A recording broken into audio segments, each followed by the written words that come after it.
Hello, everyone. Welcome to the definitely definitive, totally not us talking out of our ass tier list. Just over half a year into N5. Tonight, I have our wonderful two-time Border Bash winner, person who has the biggest summer home in my head, Hilot extraordinaire, Jordan, Hi. and also the sick fuck that made me stop playing Shinden Butai before Border Bash, Lachlan. Hey, Alrighty. So tonight, we're going to be sitting down and talking about basically how we think the factions have emerged in N5 and what we think is good and what we think is not so well positioned in the little metagame that is developing in N5. And we're going to do this using the internet's favorite thing, a tier list. And now, to get the specific boring housekeeping out of the way, we're going to start with specifically, we're creating a tier list that is based on what are your chances of winning a 5 game, 2 round ITS event without specifically determining what 5 scenarios are occurring. So, given that, what we're going to value in this tier list is we want flexibility of play into both opponents and ITS missions, as well as resilience of different styles of tables, and also we want margin for error and tolerance for bad luck. Like, for example, if you're having to raw dog Fusilier Whip 12 rolls to achieve some missions, you're going to lose points for that, and you're also going to lose points specifically, say, if you don't have any hackers that are worth taking in faction. Um, not looking at a massive chunk in the middle of our tier Yeah, I list. was about to say. Now, All right. Avery, I do have a question. Yes. Are we working on some kind of strange tier list structure here, or is B not meant to come after C?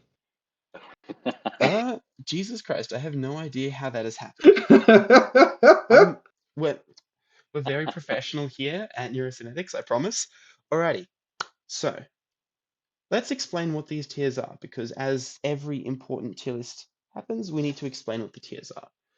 So B tier is meant to be our bog standard. A B tier faction is a faction that it plays Infinity solidly.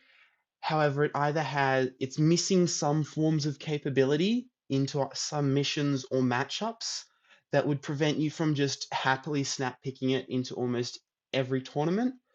Um, but on the whole, it does things well. And then if we go up to A tier, there isn't an A tier faction. It doesn't have missions that it's going to look at and go, well, fuck, this is really rough.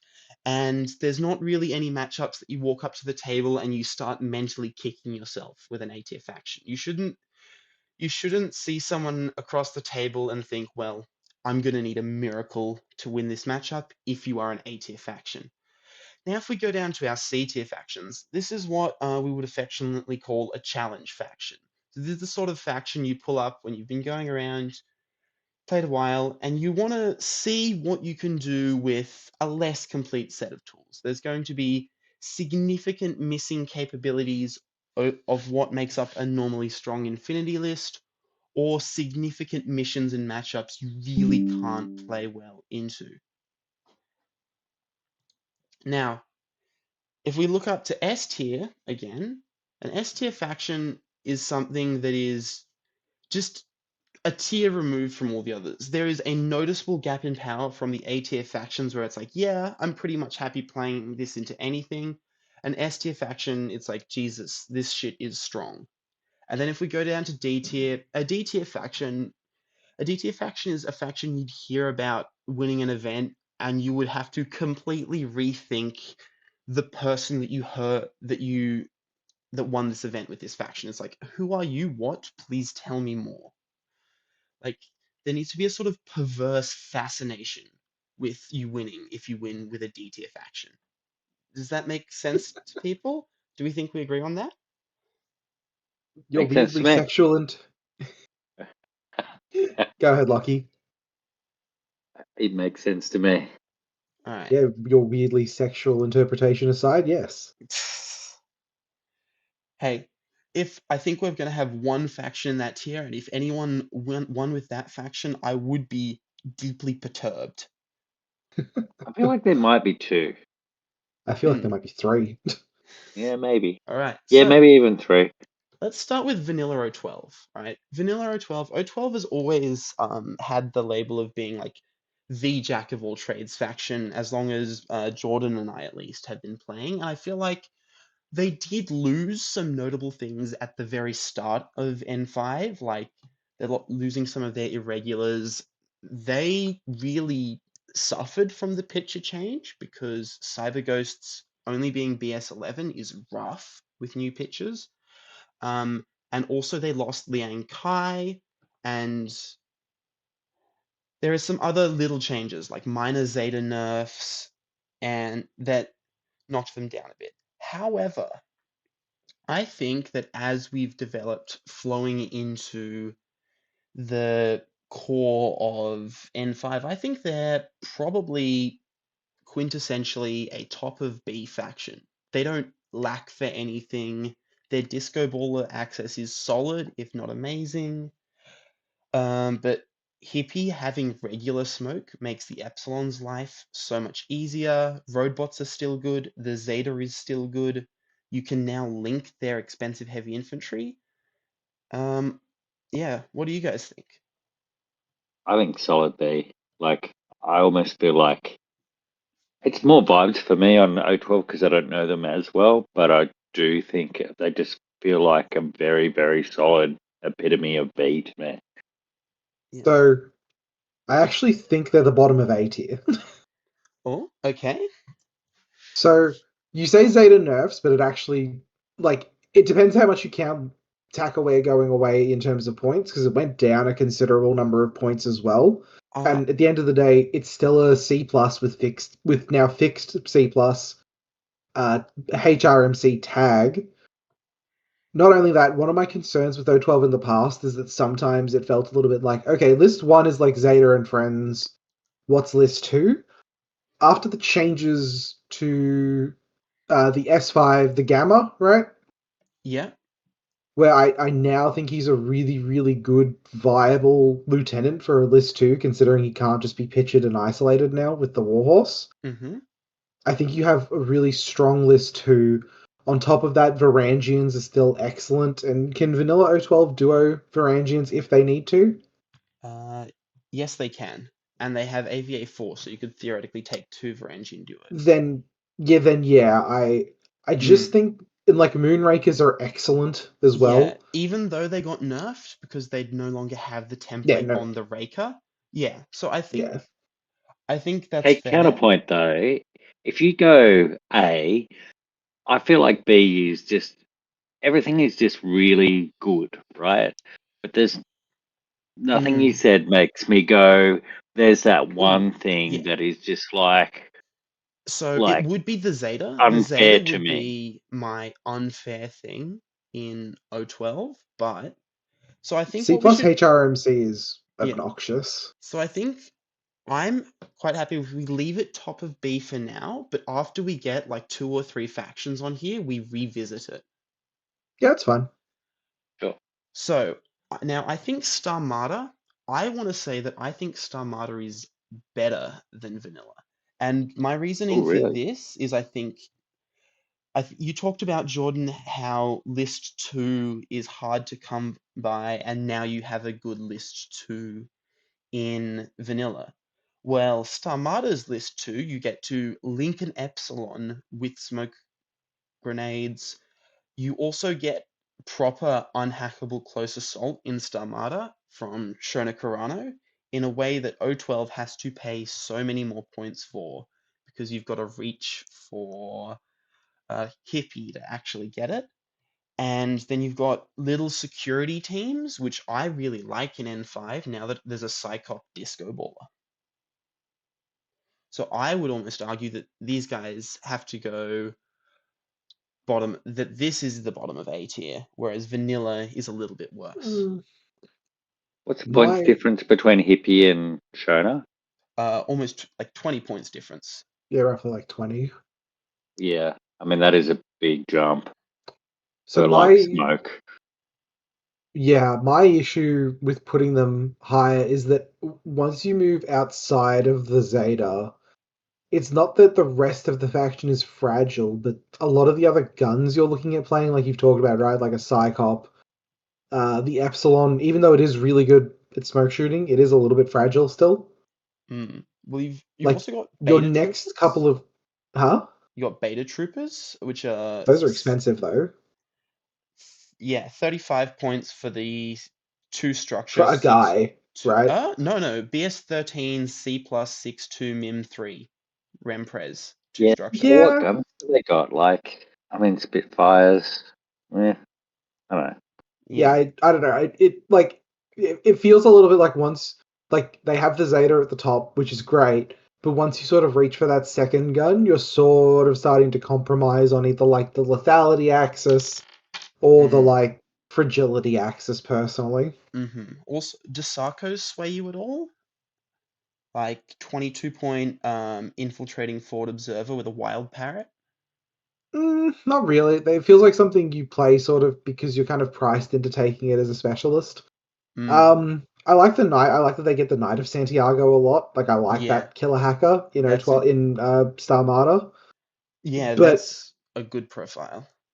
yeah, but I like vanilla O12 more in that while the unhackable close assault isn't as good, you do still have Varangians that can sort of achieve a similar effect in vanilla O12. Not to the like the high highs of like a Shona run, but I feel a lot safer when I'm reaching for like the next gunfighter when it is like not the No, step down it feels like it is potentially in Starmada. that's fair, and I think that's probably a good point. Um, yeah, and I think with that, I think yeah, they've either it's either I think you're right that it has. Now, I think Jordan has a hot take about Torchlight Brigade. Do you want to start? I think they're like the top of C tier. I think they have like Ooh. one list is the problem. Like because you sort of go when you start building a Torchlight list, because I've built a lot of them because I've had Torchlight players kind of ask me for help. And Mm. they're like, "Oh, can you put this list together for me?" I'm like, "Okay, sure." So I'm like, all right, what are my lieutenants?" It's like, well, there's the Raven Eye, but like the only NCO I really like is uh The Vidal. fucking Samus, but she's sort of really expensive.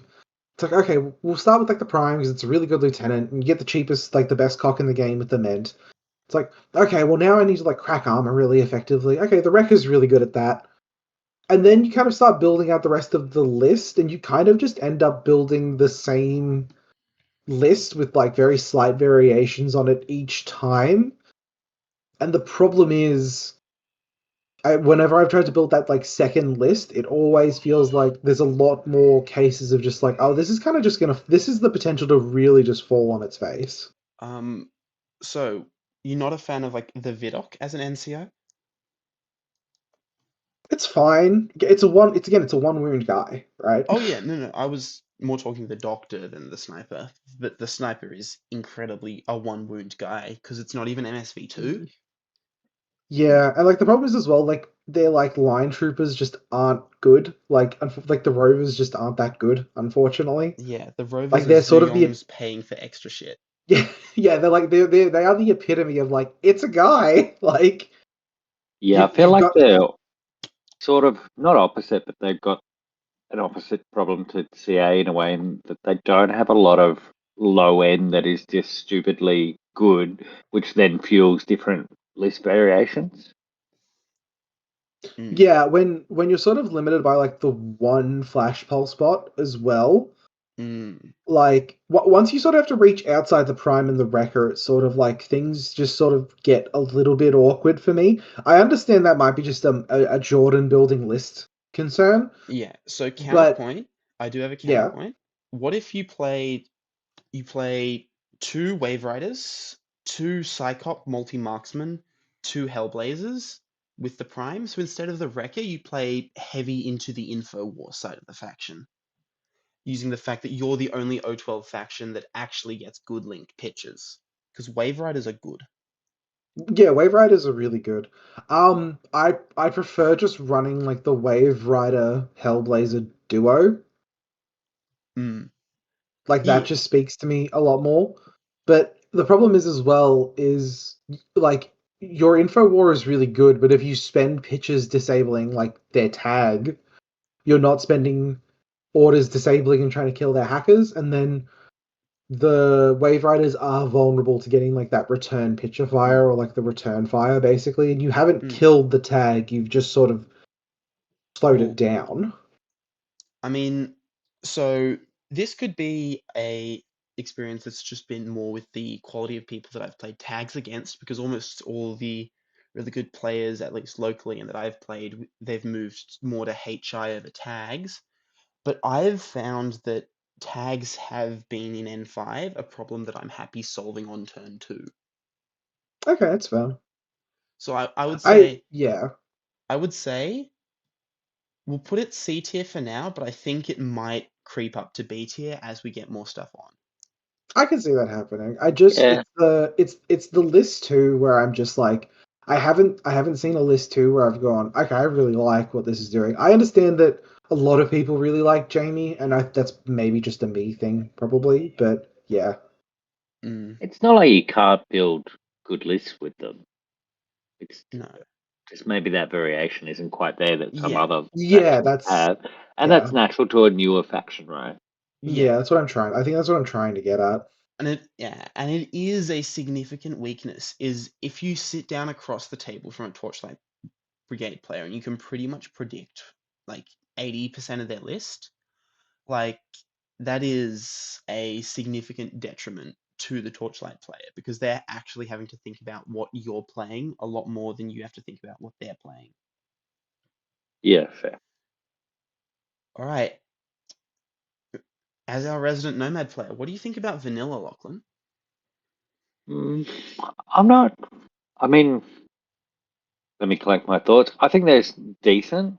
They're definitely at least B, maybe A, but I don't rate them as highly as a Bakunin or maybe even a Tunguska, because I think Nomads still do fight-ins quite well, and I don't think you need the wide range in vanilla to drive a powerful list as much as you do in some other factions. So I'm going to jump onto this, and I think I would definitely agree. I personally would say this is the first thing that I would want to put comfortably in the bottom of A tier myself, and we'll come to Jordan afterwards because I think he has opinions. But I think that they have a breadth of options that they didn't really have in N4, where they were where it was really hard to not go, we'll take Jazz and Billy, we'll take a tag of our choice, and then we'll just fill out which of the funky weird shit in our faction that we like. The fact that like Interventors got cheaper, the Intruder like proportionally got a lot better. The fact that your tags are still excellent. Um, the fact that Morlocks stayed as good as they are. Getting the GoPod, which is just the GoPod is such an insane profile. New Perseus is also really good. Yes, you did get taken out a bit behind the shed in that you only have one Moran and you don't have the Heckler Fast Panda. But I I think at least where they're a bit noticeably better than Vanilla 012 because they still have a lot of the individual Nomad BS stuff. Jordan? Yeah, I mean, look, I personally think they're a little bit more. There's a lot of fragility there, right? But I can definitely understand the point of view where they can sit pretty comfortably at the bottom of A. It just comes down to you need to sort of play with a bit of finesse when it comes to Nomads, especially if you're leaning on pieces like the Intruder and the GoPod, because they are pieces that are very prone to, like, I failed one face-to-face roll. Oh no. Yeah, and I think that's fair. And I think that's what people don't get when they think that Nomads are stupidly powerful. You look at their tournament results, they don't tend to win 2-day events precisely because of that. And when you're getting rolled by Nomads, they seem invincible and unfair. But that's just because you haven't snuck that one crit through that screws whatever piece, one wound gun they've got, right? Yeah, I think there was a fair bit of fragility introduced to them no, it's not introduced. I think what was fragile about Nomads has been made a lot more clear in N5 than what it was maybe in N4, is maybe my view. I personally like O12 more than I like Nomads, but I understand that might just be me being a little bit weird potentially. It's No, weird because Nomads feel like to me one of the vanilla factions that got a lot of stuff from their sectorials. Some key stuff taken away, like the Fast Panda and the on the Heckler and Moran. But in general, you scroll through and there's a lot of stuff in that vanilla faction. Oh yeah, But there's a lot of I'd stuff. rather have the Bakunin or Tunguska links, basically, I think. Yeah, so I think this segues really nicely into a point that I'm going to make again, and that's probably going to get some weird looks. I think Jordan's actually really right, and I think a big thing that has revealed these weaknesses is how many factions have either gotten much better Trinity access or much better picture access. Like, so many more factions can into InfoWar in N5 than could in N4. So and that's always what Nomads kind of struggled with. And I really noticed this because back in N4, I switched to OSS just out of frustration with Nomads, and suddenly they didn't really feel like a very strong faction because they were fighting an Asura every game. It feels like so many more factions can now bully Nomads in the hacking space. So I think maybe this fits correctly. Yeah, that's a really good take that both hacking has got more important and stronger in N5, and Nomads um, have not increased in their ability to hack as much as some other factions have. And they have that vulnerability where often you've got a really key piece that's a hacker. so like you have a lot of pieces in a Nomads list, it feels like, that want to spend orders, but a lot of your free orders kind of got moved away. Like the Zali is now NCO instead of having tack aware, which does have a cost associated with it to an extent. Um, and yeah, it feels like there's just a lot of order hungry pieces in Nomads, and just some of those random free orders got taken away. I just feel ripped off because Yu Jing got all the Tinbot -6, and it Oh, feels like, oh, are they stronger at hacking than Nomads now? oh, I Probably have they are. some takes. I have some takes when we get to Yu Jing. Don't worry. All right. So this was slightly before my time. I'm not sure if it was slightly before your time too, Jordan. But like, I still hear like the boogeyman stories of how before the fire team changes, Corregidor were just the most OP bullshit because all their links souped together. Everything was BS like 15 or 16, and you were running evaders and Vostoks, and everything was just going everywhere. And then you also had Jazz and Billy, And Morans and McDoggo. and They oh did boy, have that, but they were how never the that strong. mighty They were have never as fallen. strong as Morat. Yeah, No, Yeah. no, this is like before the fire team update, Lachlan. yeah, I know, but like it's like that's how they sold Corregidor when they updated them. But then 5 minutes later, they gave all that shit to Morats instead and took away all the pure links from Corregidor then, and they've never really recovered. So I have an argument that they are not. So I know Jordan thinks this is a D tier faction. I don't think it is. I think Corregidor, on the backs They're of not there. the bandit mine layer, the two Morans, and then either a gator or an intruder. Like, if you told me, yeah, I went 3-2 at a tournament with Corregidor, I pulled a couple like heavy infantry centric matchups, and I won the die roll against, say, I don't know, Shinjin Butai player, and then landed a bandit infiltration, that makes sense. They do feel like a faction with some glaring flaws, specifically in their LT choices and their like cheap utility stuff to sit in the DZ, but they have pieces Now that will win them games. they're the epitome of the way you describe C. They're like I'm being a hipster taking this underpowered perhaps, but has some tricks up my sleeve. Maybe meanie style list to a tournament and going 3-2 or maybe even 4-1. Yeah. But I think you would struggle to go 5-0 hero. It's the sort of shit Val would love. I mean, Mm, you can do the double bandit thing. Even double intruders. I've enjoyed playing, and that will screw over some opposing lists. But it's tricksy, right? It's using some kind of trick in the faction to surprise your opponent. It's not a sustainable 5-game winning strategy, but they're not D. There's definitely strengths to the faction. Also, Intruders lift a lot of weight. Jazz and Billy I is mean, so load bearing in this faction. yeah. I yeah, but mean, she they're takes a lot one of wound. weight. Yeah, exactly. Like, They don't have Asuras, right? They've got Jazz and Billy yeah, and maybe Valeria, and that's about it. And Jazz is very good for cost, but she's not an anathematic, right? She's just got the one wound. The other thing is Jaguar duos I really like because they're very cheap regular order that gives you that double burst smoke for your intruder. That's quite nice. But Morrow isn't what he used to be, but he's still scary. So you can have some long range, you can have some scary assault, you can have some tricks, nomadic tricks up your sleeve. It's just not dead set solid in the way that like I don't know a Pano tag is. Yes, the tyranny of the furries is finally over. We can finally EM them, and life is good. I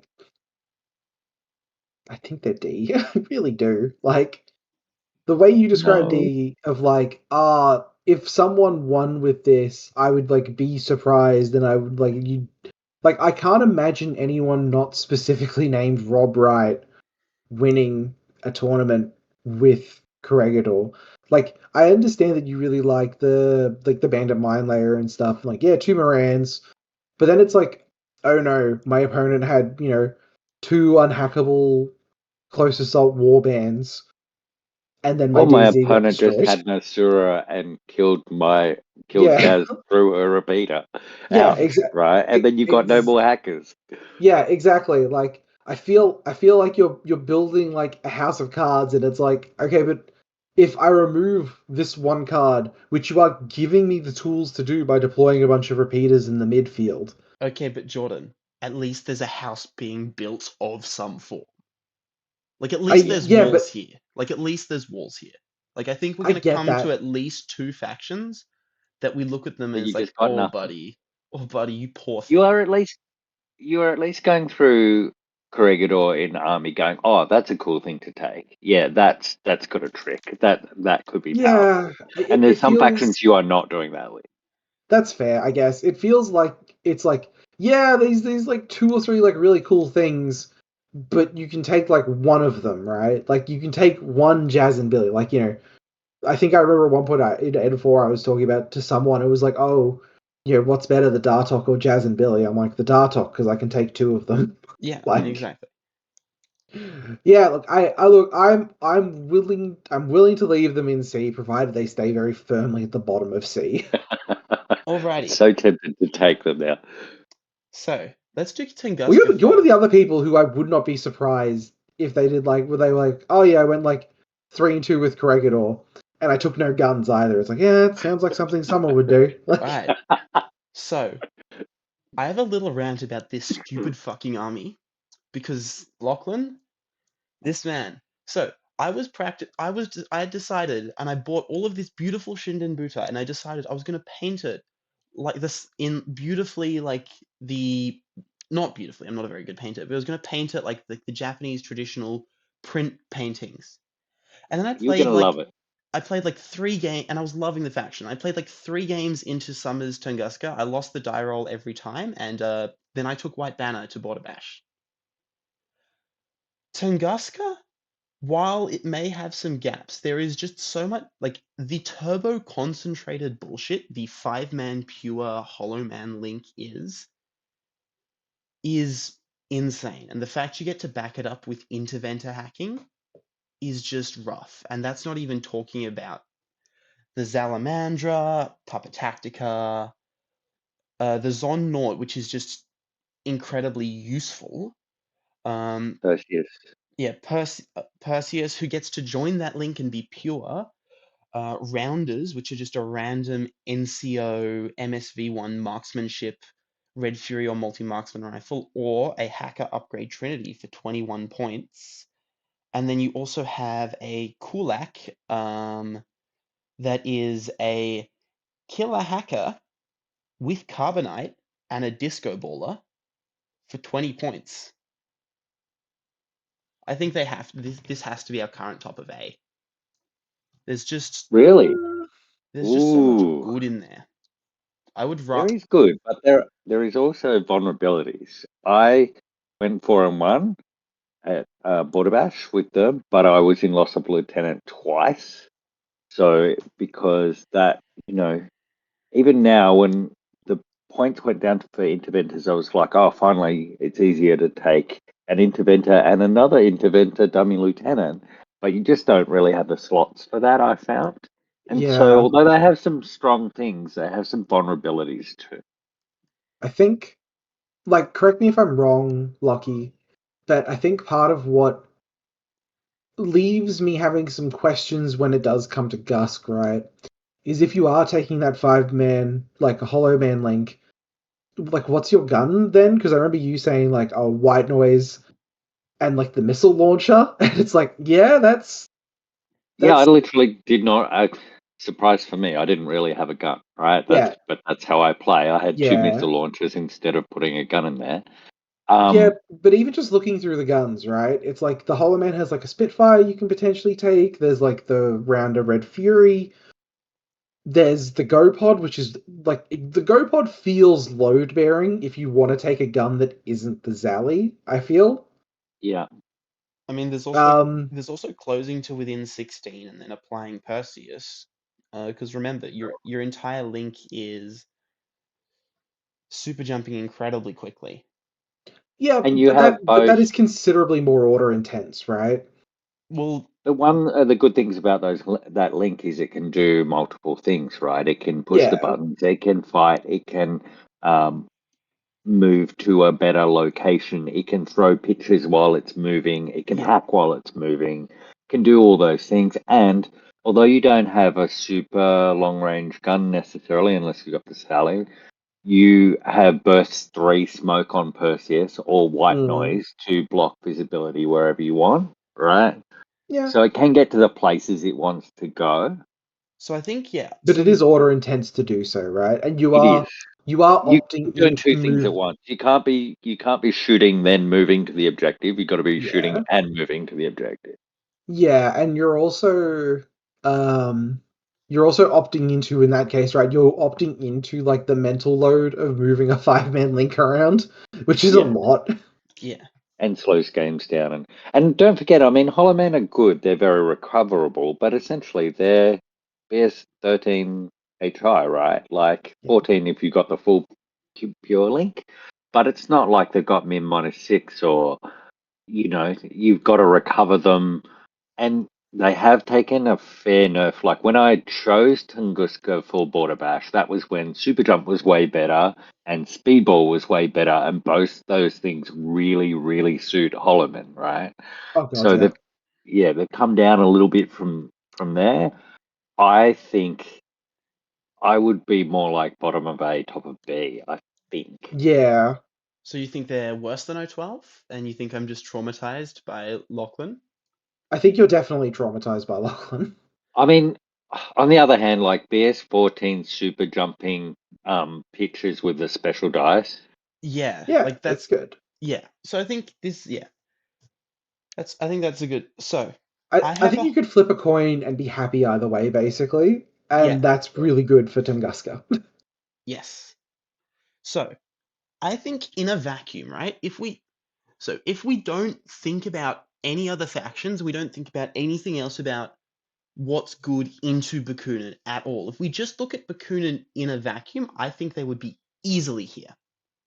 But thankfully, we don't look at lists in a vacuum and we actually have to consider what they're doing. And this is where the problems begin to emerge for Bakunin. Because Bakunin, more so than any other Nomad faction, hates losing info war. And as we've been alluding to, and I feel like as we're going to talk about, especially for these next 4 factions that we're going to talk about, a lot of the factions that are very good in the game now are also excellent at doing info war. So I think that just Bakunin sits in this weird spot where if you're not a faction that's either just really, really, really good or plays the info war game aggressively, Bakunin are kind of a nightmare matchup. But if you can throw pitches on your turn at Bakunin, they feel like much worse. So I think they're bottom of A. No, I think the stat check, like I understand, yeah, losing InfoWar sucks, right? The stat check of like like it's a MIM 6 BS 13, generally HRL, Okay, but what if you Yeah. is throw enough to like Counterpoint, but Cenobite. you yeah, throw a picture at the Cenobite, right? You right? The general link, right, is yeah, Custodia, Cenobite, Custodia, Cenobite, Cenobite, two Cenobite. Custodia. Yep, cool. You Trinity both Custodias, and then now the Cenobite's only burst BS12. It's only getting the special die. And you've scored two incredibly high value kills, and then either you can isolate the Cenobite out of the link team, or you can go to the guided plan. Yeah, but Like, then you've spent like an entire group's worth of orders dealing with one link.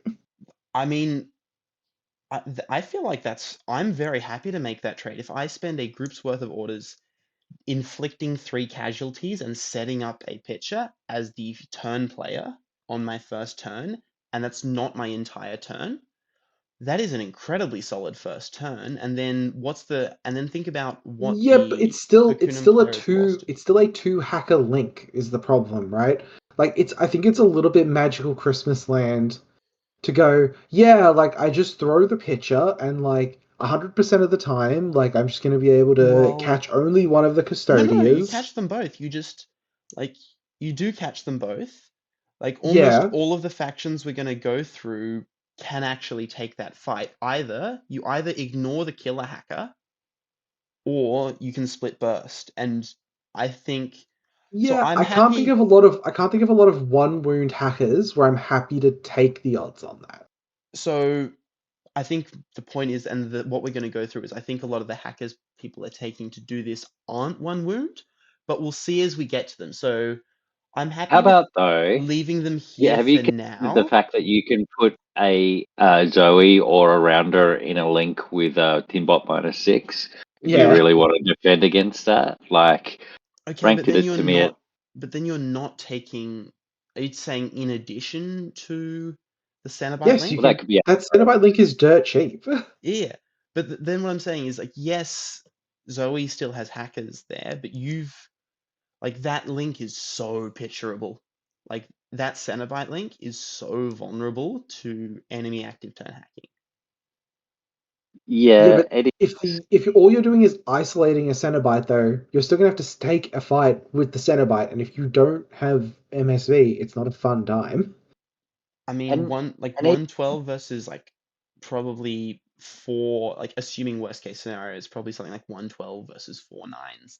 That's but of pretty. course you can beat a Cenobite in a gunfight. But the point is, it's a 26-point min -6 heavy infantry with a HRL, right? Like, it's very good and it's linkable, so that the resources you're likely to spend on that are a I, lot compared to what it yeah, costs.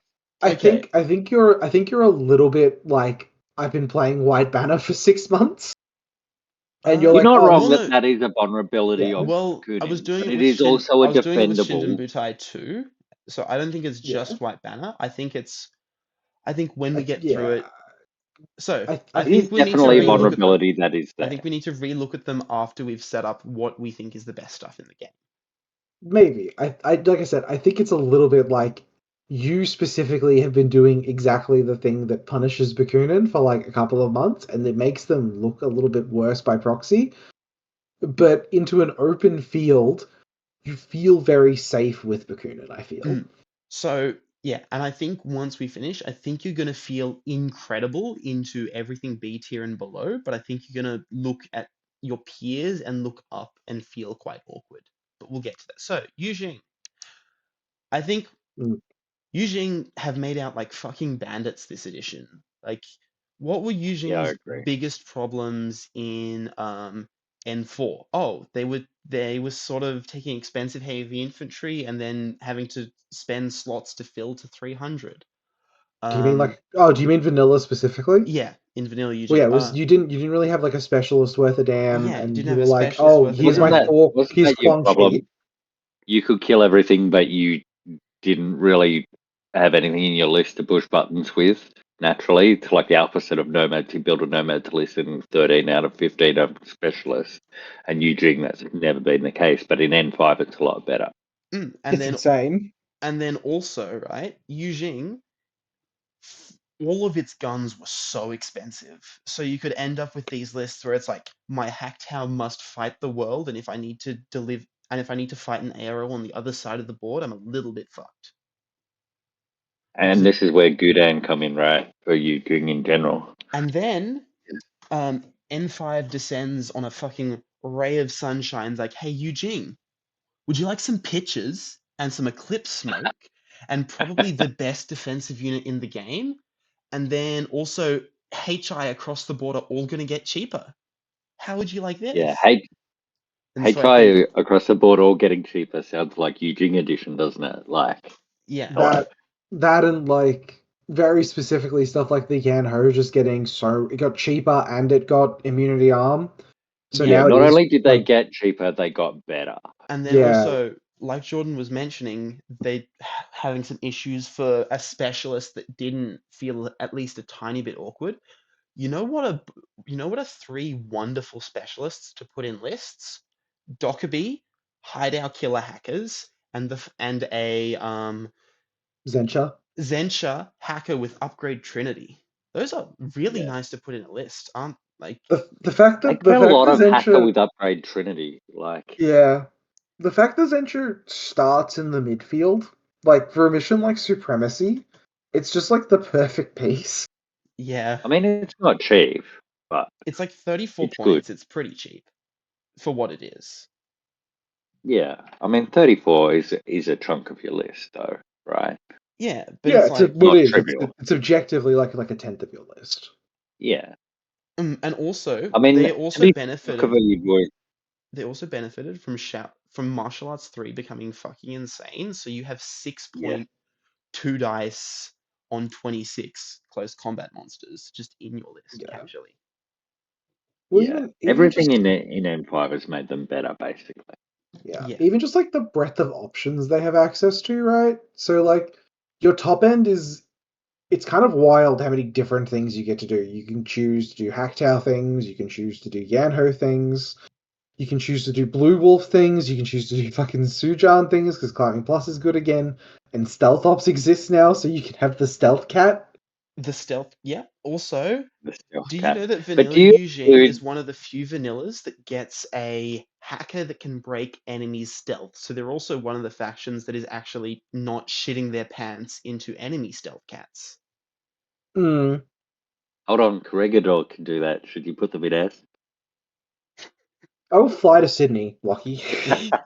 Also, for some fucking reason, they're one of like two factions that got to keep Libertos. Like, yes, Yep. Libertos aren't as good, but like Yu Jing just gets to keep them. Well, it's still just even if you're not dumping templates on people, it's still just a really nice midfield speed bump.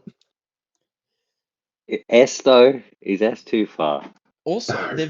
they've got they've got the they've probably got the best thing to benefit from smoke shooting, like being the Cien Warrior, being S2 and 6-2 over the Caronted and being significantly cheaper.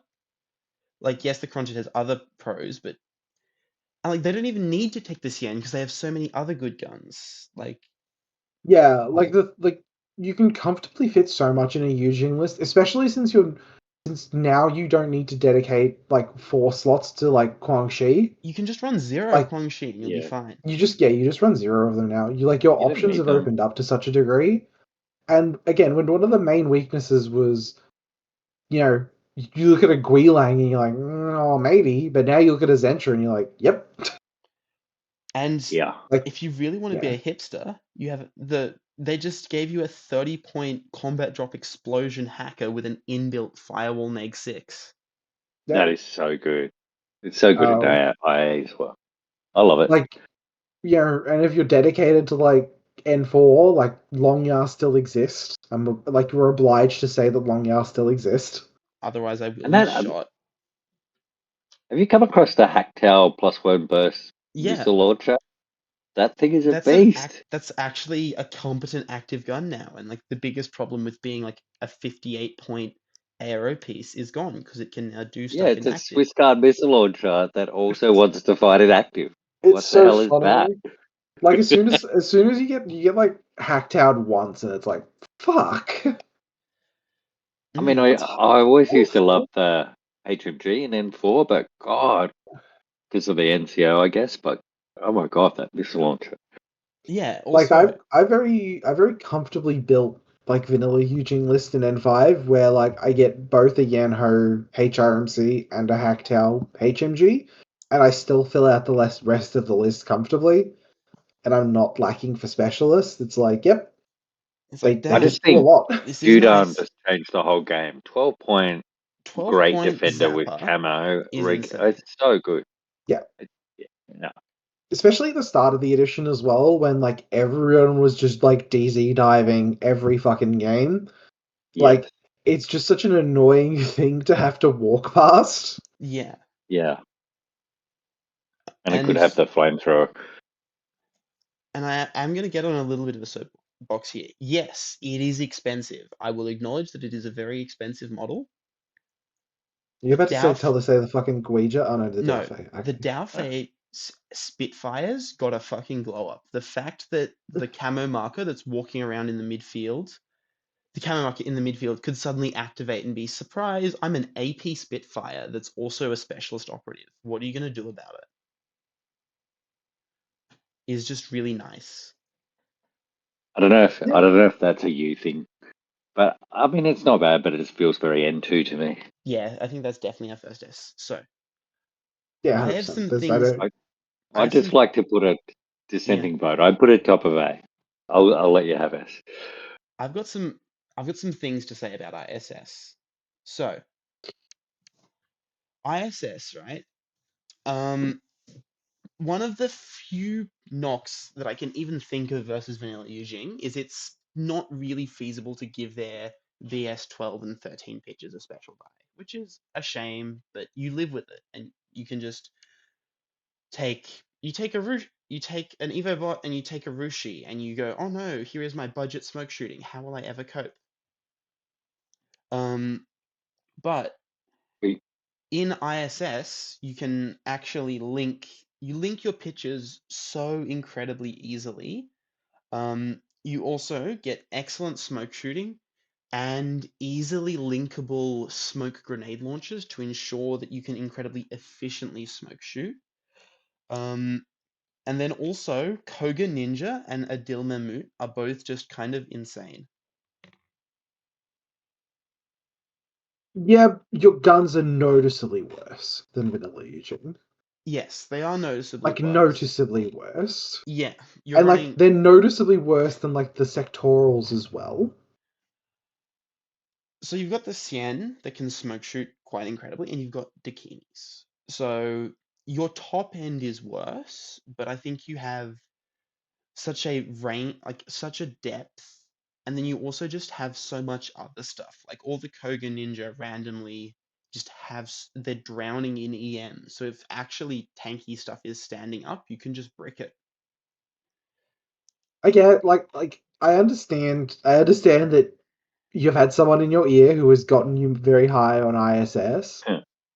but I think the weaknesses there are there enough to where like I definitely don't view them as highly as you do, and I don't think they get any higher than like maybe midway in B tier potentially, like lower than that potentially. So Yeah, I I'm was more. gonna You're try and I argue mean, for smoke this. shooting is good. No, because like I understand that you very much think like yeah, linked pitches, like you doing linked pitches, blah, blah, blah. Like it's not the be all end all, No, and no, then you it's look behind to the guns, and they're just not as good, like nearly as good. They're close assault, is questionable.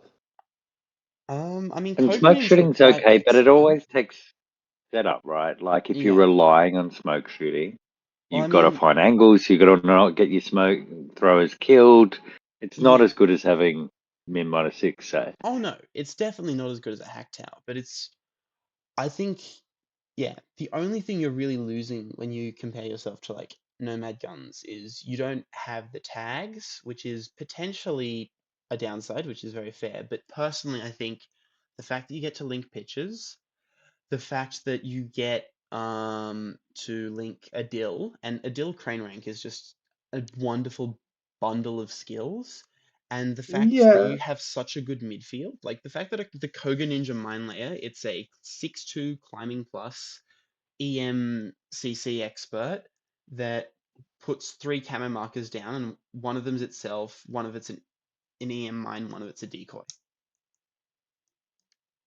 I'm just not sold on like linked pictures being the be all end all But for a faction. Oh no, no. I So feel the like linked what pictures you're are saying a is minor boon in my here's this opinion. thing that is cool, here's this other thing that is cool, here's that other thing that is cool, which is like lots of cool things, but it does not make an overall well put together thing that just kicks ass.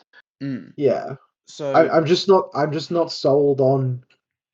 Yeah, I'm just not sold on like my faction's power play is that I can link pictures, no. So which I is the think, way you're presenting yeah. it. And So in a the year, I could be very wrong, right? I could be eating my words in a year and going, oh my God, I now understand this sectorial in a way that I didn't before, and it's much stronger than I thought. But that's not how I feel about it right now. so the reason I think they're top of B is like they don't have like a big power play that isn't just here is the Sujan, but what they do is they do a whole bunch of efficient, affordable stuff.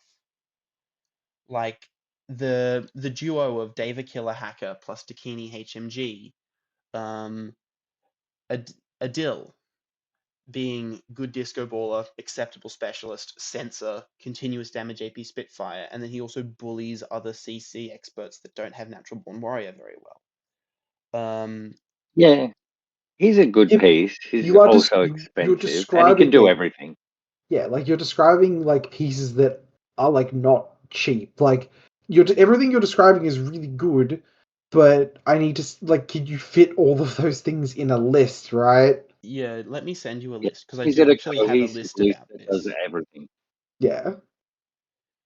Like I just don't see it personally. Like Yeah, I think the fact that you don't you're describing a lot of like cool tricksy things, but like sometimes you just need a big stick, and I'm not seeing the big stick in ISS. Like mm, Adil's really cool, but he's also limited to Spitfire range bands, right? yeah. Let me find the list that was pretty convincing to me. I mean, you're only making the argument for B tier. It's not like you're saying they're better than vanilla Yu Jing, right? No, I'm trying No, to say like they're better than it's like top Nomads. of B tier versus like bottom to middle of B tier, which is where I'm at.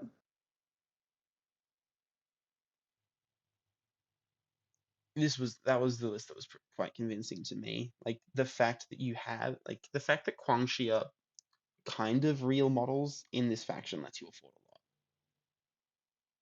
Yeah,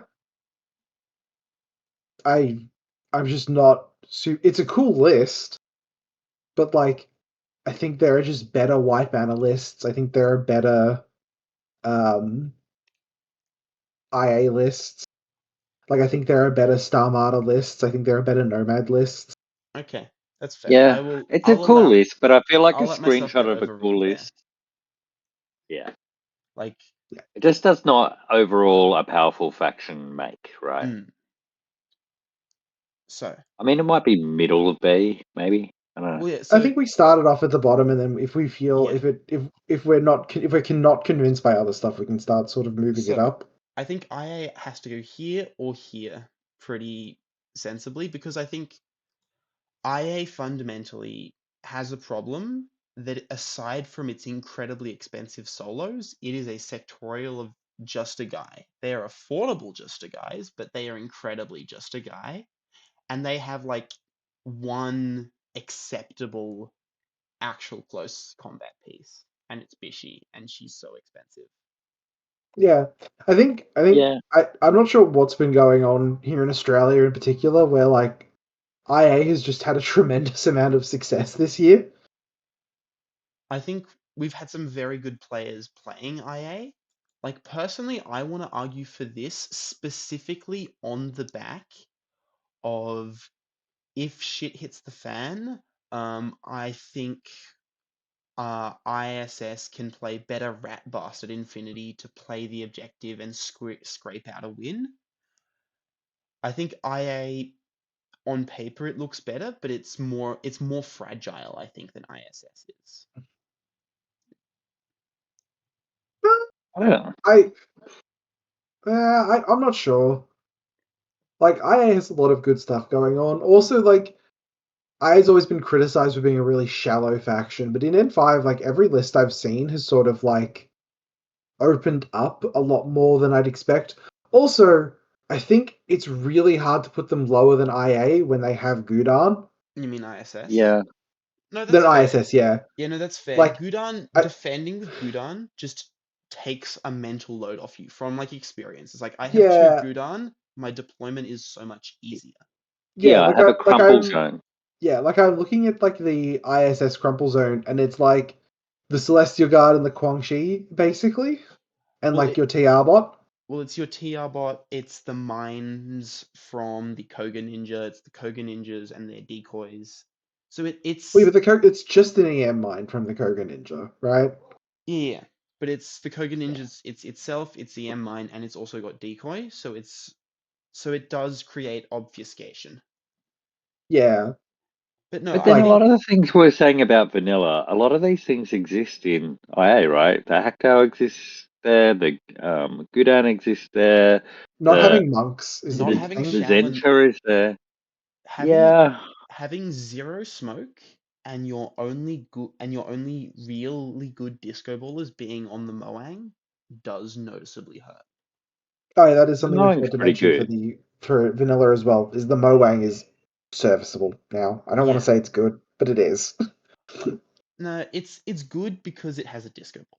I mean, the Dalian Lieutenant is pretty good, I think. Oh, I Oh don't know. yeah, the the Dalliing's excellent. it's probably the best lieutenant in the game. Damn close to it, honestly. You've got that jump infantry with the tin bot, still Yeah. right. Yeah, I think having built IA lists and having built vanilla lists, sometimes your IA lists feel a little bit like, oh, it's vanilla, but I'm missing like this, and this, and I'd kind of rather just have this, and this. Yeah, and also because so much of the good heavy infant, like the really good heavy infantry in IA, is the solo stuff. It does sort of exacerbate the issue. Yeah. I mean, you're right that they lack a bit of close assault, but you don't have to CC to close assault, right? You can close assault with a Zentra and a boarding shotgun or whatever they have. Like, Yeah. Yeah, but yeah, you definitely can, but you do feel especially because it's got a the lack of something cheap. It's like the very typical, like the no mental effort play of here is my sub 10-point thing that screams and wants to commit acts of unspeakable violence. I'm gonna chuck it at your DC. I don't care what happens. IA can't yeah. do that as well because They don't have a if Liang they had Kai either, or yeah, if yeah. they had old Libertos, I would be much. If the Libertos were N4 Libertos, this would be a completely different story. But because you just have to try to defend Yeah. face to face with those light shotguns, it's much harder. Yeah. Like old Libertos would have been like really good, but Yeah, having to play with like new Libertos makes it a little bit of a harder sell. I think there's an Like again, argument for this, I'm here for that. I Like, definitely think at least there. all I right, could I think definitely that see that. yeah. actually no. I think we have to do this because because I think in a 1 game sample size, I would rather play Nomads. In a 5 game sample size, I would much rather play IA. And I think Mm, actually That's the I highest do think I that's want something Nomads about is IA. here because I think because we are specifically talking about a 5 game sample size, I think Yeah. the potential for Nomads to just break their fucking jaw by getting unlucky is way higher than either of these two factions here. Yeah, and IA are very solid, right? They're dependable in what they do. They will do what you want them to do fairly reliably, whereas Nomads are going to have some peak moments and some bullshit you can pull, but you're just going to get crit out sometimes. Yeah. So Nomads very much Um, feels like do we have a solid game plan? Nah, we have hype moments and aura. pretty much. All right. Look, Fair call. yeah, I feel comfortable with that. Like, again, it's funny as well because, like, I think the lists that have been doing well here in Australia that have been winning have not at all looked like vanilla light. A lot of them have looked like, oh, this is really interesting. Like, you're doing I'm something a little bit different. I'm shocked by how little gun the IA lists have had that have been doing well here. Yeah, Like it's just been Tai Sheng and a fucking dream, and it's been working. Yeah. honestly, I'm here for it. Yeah. All right. Does someone else want to start off, or do I get to start coping really hard? Okay, Let's just hear it. put them where you think they belong currently, and then I'll probably Lachlan and I will probably have things to say. They're So not there. No, they're not there. I think they are either here or more realistically, given your takes on Bakunin here, I think they solidly outperform everything else just on the backs of like the level of just turn your brain off power that they have combined with like no changes from N4 to N5 at all harmed White Banner. Like nothing they had got any worse. They've only gotten so much better. The things that White Banner would struggle with, they would struggle with big fuck off ARO links. Oh, look, they've got pictures, they've got the easiest to include guided in the game, they've got one of the three best disco ballers in the game that really easily fits the way that you want to play. Martial arts and stealth got way better. This is the Shaolin Monk and Liang Kai sectorial. Um, they also got Gudan because for some reason CB can't give Yu Jing nice things without giving the scraps to Yu Jing's favorite child, White Banner. Fair. Also, so Jing Kuo is now a real model, so you can take two Shaolin duos and that are pure, which is just really lovely. The Dockerby is really fucking stupid, and why were we given this? Thank you, CB. I don't understand what we did to deserve it. This is one of the factions that plays best with a Thunderbolt Tiarbot in the entire game. Um, the Yu Jing Beast Hunter is still quite silly, and yeah, they're just. And then you still have utility links built around Shang-Chi, and now that AROs, as a general rule, their quality has come down, you can take a Shang-Chi without fucking hating your life. They are no doubt very good, and that the link fits together very well. And who decided a Dockerby needed to go in and link with a Tinbot -6? I don't know what the hell that is. But they don't really have peak level long range firepower to me. No, That's they don't. there. They don't, and that's definitely true. However, they do have the Heite APHMG, they do have the Daofei, they do have Adil, and they have Adil and the Huarang as amazing disco ballers. And they also have So Raquan to get them up to BS14, and Kiang Gao is perfectly acceptable. Like, so specifically after Border Bash, I've been playing without the Hate guided HRL to just see what's in the tank. And genuinely, they have enough in the way of big guns that while I've at times missed the guided stuff, I haven't missed it anywhere near as much as I thought I would. I think the problem is that all of what you said is true if Heite were AVA too. So, but I don't think you need the guided on the Hate. Like I haven't played the guided Hate since Border Bash, and yes, I've missed its absence at times, but that's been fine. It's been fine, but the lists haven't been as good. I think they've been very close. Like I haven't built Yeah, like I haven't built so I think most factions have a clear this is list 1, this is list 2. White Banner definitely has a bit of a drop off when you build a list that doesn't have that Heyte link. But because again, they have one of the best disco baller profiles in the game, then also Adil also brings another disco baller, which is also very good. And then they have other acceptable options. Right, acceptable is sort of the key word there. Yeah, but it's Like, saying is my I listed like 3 or 4, like 2 to 3 to 4 options, and there's also other acceptable ones. yeah, but of those like 2 to 3, all of them have shortcomings to them that aren't present in like the good parts of the faction.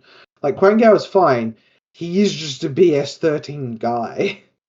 He's a Like BS13 Adil, guy with BS attack neg 3, armor 5, and he's really easy to link. I just don't rate BS. BS Tech -3 just isn't something that I'm rating as highly as Mim 3 in this current edition. I know that might be a weird take, but I So just don't rate it as highly. I get what you're saying, but there are definitely times where it's like, oh fuck. But there is also less Warhorse. There's more and less Warhorse than you think. Because if we go through it faction by faction, Yeah, I know. I've done the math on all this. I understand. That's my personal read on it. yeah. And it's one that has definitely felt like it's been more borne out through my play experience. I understand that is a personal opinion. So But like, yeah, he's a BS13 guy. Like Adil is also like a BS13 guy. yeah. Like again, the noticeable drop off in power of list 2. I struggle.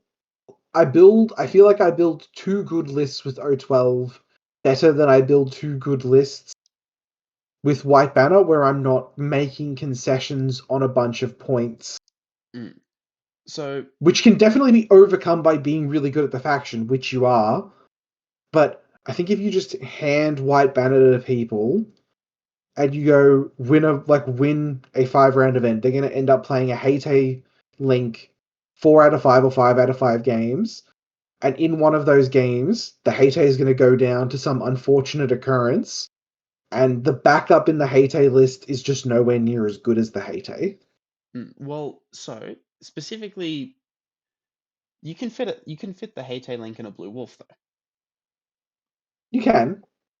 I mean, we're not in the age of Shang Jesus anymore, right? But even like the AP HMG on that Takaware guy, it's not terrible, right? It's not terrible. It's better than a Like, lot of long range gun Bakunin has. Like yeah, Bakunin's got that bullshit HRL, but it doesn't have an AP HMG that's as good as the Shang-Chi, right? yeah. Like Bakunin's guns are worse than White Banner's. Like just straight up. Sort Like of. Like the lizard is Active dead. turn guns. yeah, active. Like in other Like obviously words. the lizard is dirt cheap, and it is a walking cloud of white noise for anything that has okay, and the Blue Wolf is MSV. also reasonably cheap, and you are in a faction that takes disco ballers as easily as it breathes. Right, but then at the same time, like a Cenobite is just easy to take face-to-face rolls with. Mim 6 is a great equalizer. Yeah, but It is, but us, how many situations is a BS14 HMG better than yeah. that? Well, There are some. the Shang-Chi's fucking It's 13. BS13. Yeah. The reason you Yes. take so the Shang-Chi is worse than a Cenobite. Yeah. So the Shang-Chi is worse than a Cenobite as just a pure gun. It's stuff like again, I'm gonna bang on my I'm gonna sound a bit like a broken record. The Daofei AP Spitfire is an incredible gun because it's also a It's fine. specialist. It's a fire team in a can. Like you close in, you're Yeah. 6'2", you surprise It does attack put them. itself in its good range, and its good Yeah, range is where it wants to be to push a button yeah. anyway. You put yourself in a Like, good it's a little range to bit push more a orders, button but anyway. You're surprise attacking, you're getting them in their bad range. So, so you can pretty easily stack at least neg 9 without really trying with the Daofei. Yeah, but if you're playing the Daofei, that is a list commitment and a half as well.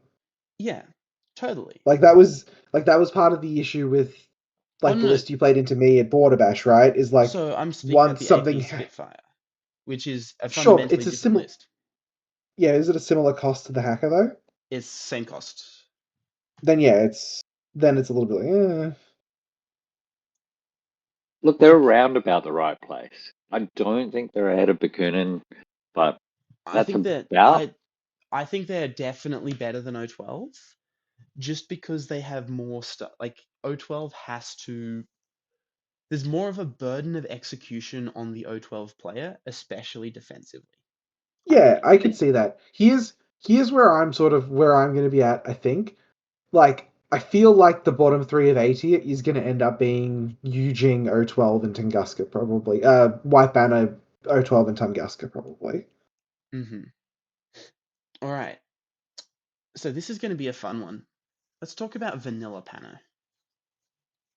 So Ooh. Jordan, how Yeah. how much were you carried by your faction to your border bash win? I mean, if anyone knows the type of Infinity I play, like, I'm more than happy to be carried by my faction. I don't need to feel smarter than my opponent. Just give me a big stick. Yeah. So I personally thought they quite comfortably sit at the top of A tier currently. I've heard some people say that they might be close to S now, and I can definitely see it. Like the breadth of good lists that you can build in Pano now are it's kind of wild how many good things you can do, especially now that like for riskier lieutenants, chain of command is like better than it's ever been with the magistrate having counterintelligence as well. That's bullshit. It's so good.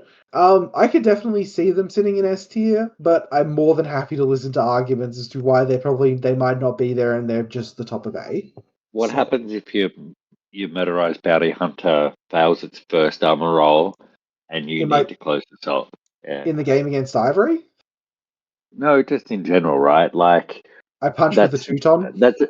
I mean, there's a peak example, but I just think that close assault is a little bit So unreliable. I think that actually might be the reasoning that I think it might be very top of A, just because you can theoretically get unlucky into the player who's playing really heavy info war, and you need your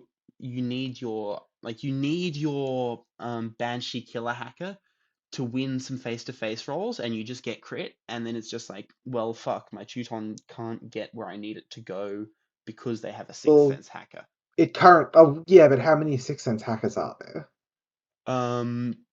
There's Hack and Sixth Sense or Hasbam Combat have one. Instinct? Yeah, Hack and Hasbam have them.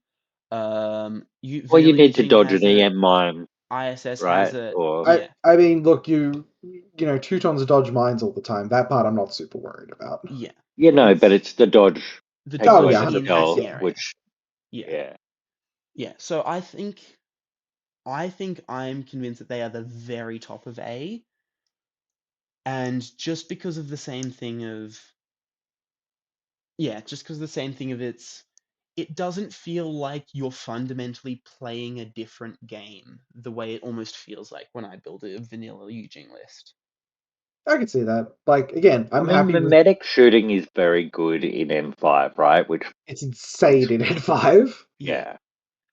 And Like, so Pano, hello, but they didn't benefit as much as Yu Jing, I don't think, who got multiple buffs on multiple axes just because of the way the game changed. yeah. Like, Yeah, I can see that. I think the feeling of fighting a vanilla Pano list, like, the feeling of fighting a vanilla Yu Jing list, I feel like I would be more worried if I was fighting I a know Yu what's Jing player. coming for me in one form or another, right? Essentially, I'm getting shot a lot, right? If I'm coming against Pano, but I have no idea what a Yu Jing player is going to do to me because there's a lot of different ways they can come at me. Yeah. Yeah, like fundamentally, when you do gun better than every other faction in the game, yeah, it's going to be point of call one. The motorized bounty hunter is definitely quite load bearing in the faction. I'm sure some And people fragile. and fragile, yeah. I'm sure some people will have arguments for either up or down. I know Pano is sometimes maligned in other parts of the world. A Um, thing that but could potentially be the play is maybe cheap banshees as like the very cheapest banshee could maybe be a solution to that oh issue. yeah, the Banshee has the Banshee has no right being as cheap as it is. Yeah, but like the cheapest one as just like a this is Close my assault. second wave close assault Yeah, might, 100%. but it's yeah. I What's the don't think it's AVA? good enough. Because you're always taking their killer hacker, right? I think it's 2. I think they're AVA too. Hold on, I can check quickly. Yeah, checking now. Uh, I'm gonna win. No, I'm not. I'm mm, blind. Banshees. Yeah, AVA 2. There you go. It's an option. Yeah, because yeah, it's a because light. you just take like the light shotgun pulsar +1 burst D charges for 19 points, Yeah, and then you just and it super jump still jet proportion around. completes a million classifiers because it has D charges, is medium infantry, and has an MSV1. Okay. I mean, that's picking on cheerleaders, but it's not explosive close combating something that's Oh no, Well, really no, valuable, like a Teuton, right? no, no, it's an but option. but its job, right, is to clear the flashbots and the hackers that are preventing the rest of your list Yes. from like. Also, the Peacemaker mine layer. Who okayed that profile at CB? Yeah, I mean, like you want me to talk about like close assault? Like I've 100% walked a Peacemaker into an opponent's DZ before, like, and then because they've been like I've got like my 2 killer hackers. I'm like, yeah, all right, walk the Peacemaker forward, then bring on the Banshee, and then like just start Yeah, killing heads. but it's like, oh Yeah, yeah, fair. I'll pay 20, like it's 23 points for a Orcspot heavy flamethrower, a mine, and then the Peacemaker itself, which just gained mimetism for free. Yeah, Mim But you 3. got to think about it a little bit more than somebody who just runs Oh yeah. big It's I four think super jump close combat monster across the table So, and kills yeah. and I everything, think right? I, I think we're going to come back to this in Pano a lot. Pano is very good at doing almost everything in the game, but they don't have much that's hugely unfair or that is hugely brain dead. You have to know how to push your buttons in the right order with Pano. or I they've got a Uh, fair bit of stuff that's brain dead. There's a fair bit of like the, Well, the so first it's part of the mostly with plan is so yeah, game dead, no, right? no. It's step The one is first shoot part of the plan, everything. yeah. Yeah, So they don't have the brain dead like they can't assault a DZ in a brain dead way. They need to take their steps. Like you clear off the outer layer, then you clear off the second layer, which is the info war defense, and then you get to run your Teutons in. yeah. And maybe uh, by that stage of the game, you don't want to run your Teuton in anymore because it's turn 2 or 3 and you want to push buttons instead. Like I think Jordan also just has like yes, shooting with a Swiss guard is very easy, but it's not like you only ever shoot with a Swiss guard in vanilla Pano. Unfortunately, Jordan, you are just good at this game that we love to play. oh look again. Like I had them top of A tier. I've had other people tell me they're better than that, so I'm winning either way here. Yeah. All right. So I'm gonna get on my copium stool again, Okay. and I'm gonna say they're better than Torchlight Brigade at the top of C. I think Okay. I think they have more than one list now, and so I think I would put them at the top of C. Yeah, the Trinitarian KHD is cool. Yeah, Trinitarian KHD is very cool. They made Mendoza and Deferzen 6-2, which genuinely helps. Yep. Um, Also, New Joan is incredibly good. New Joan continues to Yeah. be New Joan. Um, Just Some play a people think the also, solo. Crux Knight is really good, yeah, the but Crux it's Knight is a expensive. well. The Crux Knight also lets you do burst 3 arrows at mid to close range if you're in a link, which is really annoying to try and fight. Yeah. And And really yeah, screws with MSB. yeah, and then if you go first, the Seraph and the Tick Belang are still two of the most frustrating things to try to deal with in the game. Yeah. In deployment snipers, all right. Yeah, but they still are probably the faction with the highest delta of, oh god, why is it so hard to build this list, to actually feeling pretty okay on the table. Like building an MO list is an exercise in pulling teeth. Yeah, I'd have to defer to you. it's not a comfortable experience by any stretch of the imagination. Like, especially now that super jump is like a fair skill. Yeah, fair. So you can't just go, all right, Max AVA Crusader Brethren got me. Yeah, I almost would have said bottom of B, but I would be surprised to see somebody take a 5-game tournament. Yeah, I think that's the part that kind of does it over. Yeah. Yeah. It's like I can't really see you having a good time going second into like Yu Jing or Vanilla Pano at all. Like, good luck, buddy. Yep, Yeah, fair. definitely a good luck buddy moment. Sval. So my argument for Sval, I think Sval is, as it sits now, the bottom of our B tier as we have now, but I think our B tier is going to fill below it. I think Sval, I think Sval does everything acceptably well, but I think Sval, unfortunately, in the transition from N4 to N5, became incredibly fair. Like, I think, It like, suffered a lot from like the link team changes specifically, taking away like your 5 Fusiliers. yes.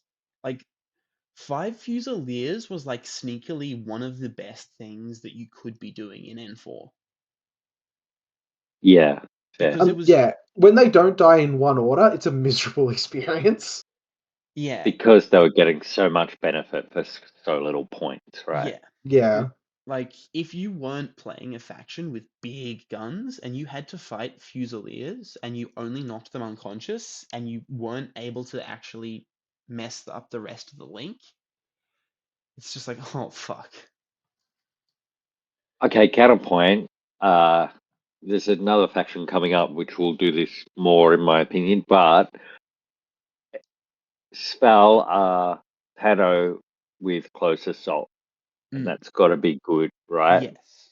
So I think specifically for Sval, Sval is one of the factions that there's very little in Sval that's just like, this is a specific tool that will unpick some lists. Like, there's not a, like, there is a lot of onus on the Sval player to deliver things, because your Viz control is incredibly limited behind profiles you have to reach for. It's not like it's, because if we look through all these What's the factions, disco baller? I don't even know. Boyg and Boyg. Varg. Okay. So if we look at here, you got Shaolin monks and you got multiple good disco ballers. You got Fennec disco ballers, and you've got Pano's I love Rock guns. Panic. You've Yeah, got Phoenix. whatchamacallit, you've got Morlocks, Morlocks. and you got good Right white noise Oh, goal. and access, Uberfall and Commandos as Uberfall well, because they're commandos good as well. again. Yes. Yeah. And then in White Banner, you have even better Viz control than vanilla, because all of your disco balls and smoke can easily be linked. You got Yeah. really good smoke, you have acceptable white noise, you don't really have disco balls. You've got Perseus and Interventors. And You the kind of is it the struggle. color? You've got options. Like, almost every faction in A and B has Viz, like, except IA, and IA has the Hack Tower, has Viz control that you're naturally taking. Sval doesn't have Viz control that you're naturally taking, and its best close assault, none of it has its own inherent marker state. So A you lot of it need, has climbing plus though, yeah, right? So so it but can come at you at need to, angles you don't yeah. expect. So you need to find the line. And so Yeah. this is why I would like to put Sval just behind Nomads. I think, or even just in front of Nomads. I'm happy to be talked either side.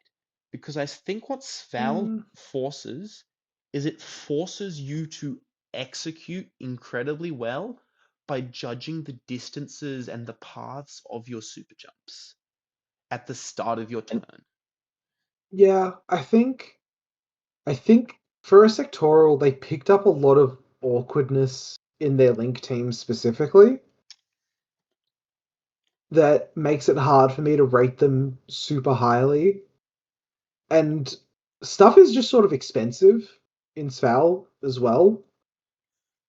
And you Like, don't get brain dead shooting quite as much as other Pano armies, right? You've got BS-15, but you don't necessarily. Oh, Yeah. hold on, Kahu. No, But the Kahu no, are terrifying to Kahu are take one fights with. wound. Kahu are Yeah, Kahu are one terrifying to wound. take fights with. Like, don't but still, fight. you've got to place that thing well to get the fights it wants, right? Yeah. Yeah, I think that's the point I'm trying. So, like, You need I to think a really good engineer. player who is good at the geometry of the game and where everything's going to go, where they're going to get their angles from, and all that, can do very well with them. But it's not I put this faction on the table and it does more than half the work for me. Oh, absolutely. So I Like, the think other thing is. Go ahead, Ivory. so I think the thing is, like, I would rather be playing Sval than Nomads, but I am more scared of the average Nomad player than the average Sval player. So Yeah. that is the conflict I am having. I Because honestly would put them behind ISS even. Ooh. Compromise and leave them there, I think. Because, like, I think they're better than ISS. I could yeah. see that. Like, part of my issue with Sval specifically, right, is again, like, the close assault's exceptional, but it doesn't come with a marker state, so, like, So I you need think to work harder to get. I think you're a bit held up from when turrets were broken. Sure, but the other thing I think is that, like, when you need to reach for a really good gun, it's like the Yodam basically, and then that restricts the overall list you get to build around it. Mm. Yeah. And then, And the like, your Kahu is A. very good, but it's never neg 12ing things to No. not have a chance of just that random crit taking it out, right? Like, Like, yeah, the Kahu can, like, neg 9 things. Nisei And are that's very, putting it on very good, 10s. and they have Nisei are very, very good, and you can duo them with an engineer. But again, But you're never it's shooting through smoke. Yeah, it's he's never very shooting one through wound. smoke. Yeah, Yeah. I think I think there's just a lot of awkwardness there that, again, if you are really good with the faction, you can overcome that awkwardness. But I think I'm more convinced by the ISS list you showed me than what I've been shown from, like, Sval lists that I've seen since N5 dropped. So personally, I would like to swap Nomads and ISS because I think just with Nomads, I think you just have such a chance to just break your own jaw with them because you are All so this Nomad reliant hate. on these No, because keystone I one think wound stuff. because Like no, there's because I this think Nomads at the end of the day you can just put a Zally in a list, and it's not as restricting as a Yodam is on a list. Why? Huh? Just I think because of the points. Just because of the points, yeah. so I think And the Zally also gets to play at better range bands as well because it has the HRMC. So, like, you can play outside of 32, and provided they don't have MIM, you're going to just be on 11s, and you're going to neg 6 a lot of things. so that maybe oh no, because you like them both more than ISS. Yeah, so I would move ISS to between those two personally. I think okay. Well, all right. So let's talk about Yeah. for all the jokes I was making. Let's talk about CB's actual favorite children in N5. Oh my god, yeah. Okay, S tier, let's move on. Yeah. S tier best faction in the game currently. Yeah. Hold on. Easy. Let me let's. Like, come on. This is more realistic. Like, I mean, talk about a push faction. Come on, they yeah. have there's everything, and everything they have is not only Like, think of how good; much it's of the the best good version stuff. of what Think about how much of they the stuff designed. that we're. Sorry, you go first, Lockie. I'm talking over They you. designed these profiles and then just said, "This is really good. How can I make it more points efficient?" That's how yeah. they designed this. Like, come You on. can you can throw a dart at the fucking faction list of Kestrel, and you're gonna hit like a really good profile most of the time. Like, think I about mean, how much of the good stuff in vanilla Pano is just also in Kestrel. Yep. And Like, there's so many things. Okay, so Strategos. Okay, it can also be counterintelligence. Oh, also it'll link with two 6-point HRLs and make them regular. Like, Light rocket how launchers, many not levels of HRLs. bullshit do you want? and Come they're on. also direct With templates with booty. with Yeah. booty as well is crazy. Like, hold on, let's look through Kestrel as an army list and look for things that aren't excellent. Priya, potentially a bit mid. Emily, potentially a little bit mid. Nauf, potentially a bit mid. Sforza, medium infantry Maximus is potentially a little bit mid. Or like Richard Quinn as well.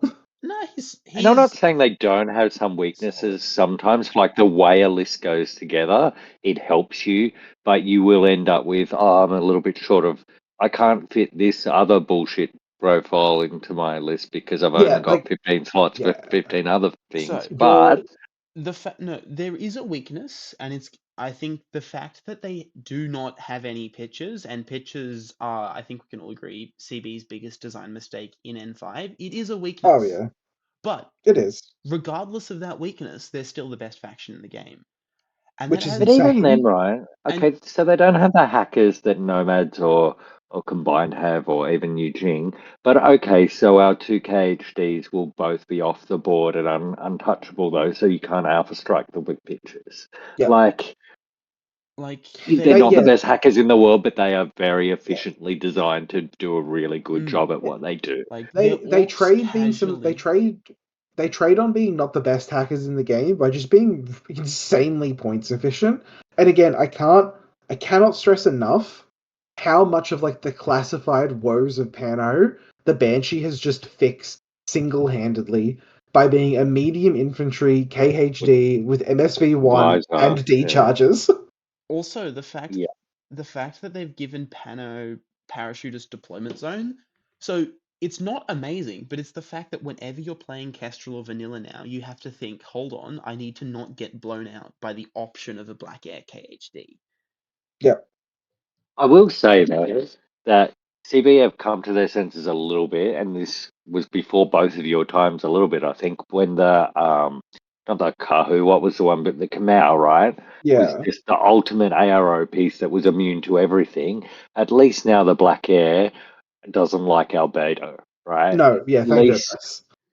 Well, so it doesn't like albedo or white noise because you can't give it sixth sense. uh, it's got combat sense though, right? Yeah, Oh, combat so No, and combat just that's combat surprise only attack. yeah, doesn't work. yeah, surprise attack. Yeah, fair. But Also, they just gave them Yamabushi for no reason. yeah, The fact you have AVA2 Yamabushi and a Pano Beast Hunter as well. it's And so Bart for if you want a fourth. so funny and terrible that Pano's closest soldiers are Yu Jing units, like Yeah, I know, apart right? from Shona. It's Eugene I and know, right? JSA. Alright, Yeah. so now we have other things to talk about. So leave our complaining about Kestrel. I'm not complaining. They're I'm not awesome. complaining. Yeah, because you Fucking two are gonna You play want more? Do Kestrel. you want more? Kick my leg with +2 orders. Come yeah, on, Tick please. Lieutenant the plus two leg. orders, tick the leg, like You mean cheap yeah, swallows. four orders on one tag? Yes, please. Crux Knight, like God. linkable Crux Knight. Fucking Bipandra is really good now. Yeah. Reroll doctor. Come on. Het Kari shooter. Hi, I would like to be the besterest at gun ever. Yeah, yeah, you can't. Yeah, you just can't. There's Having said that, so yeah. let's just put it out there. They're very beatable on the table, right? They are very Oh yeah, good. yeah. Like, Phoenix are so good. The FO with the disco ball armor and the mine layer triangulated fire thunderbolt plus like. But if you put that on the table against me with Tunguska, I do not feel like I've lost the game before I've played. No, No, God So no. no. They're definitely like the best faction in the game, but like you're not. It's not unbeatable. You're not horrified standing across the table from them. You're just like, well, I need to plan for Kestrel.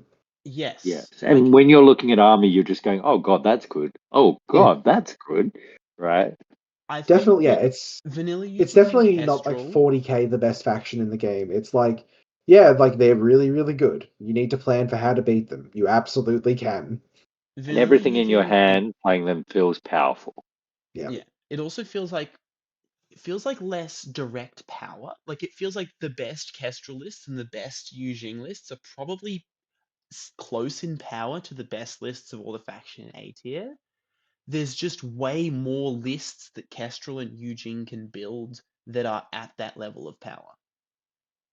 Just if I'm playing Kestrel, not that I have as yet, but every profile I spend an order on feels like something that's bullshit powerful unless it's a flashball spot, basically.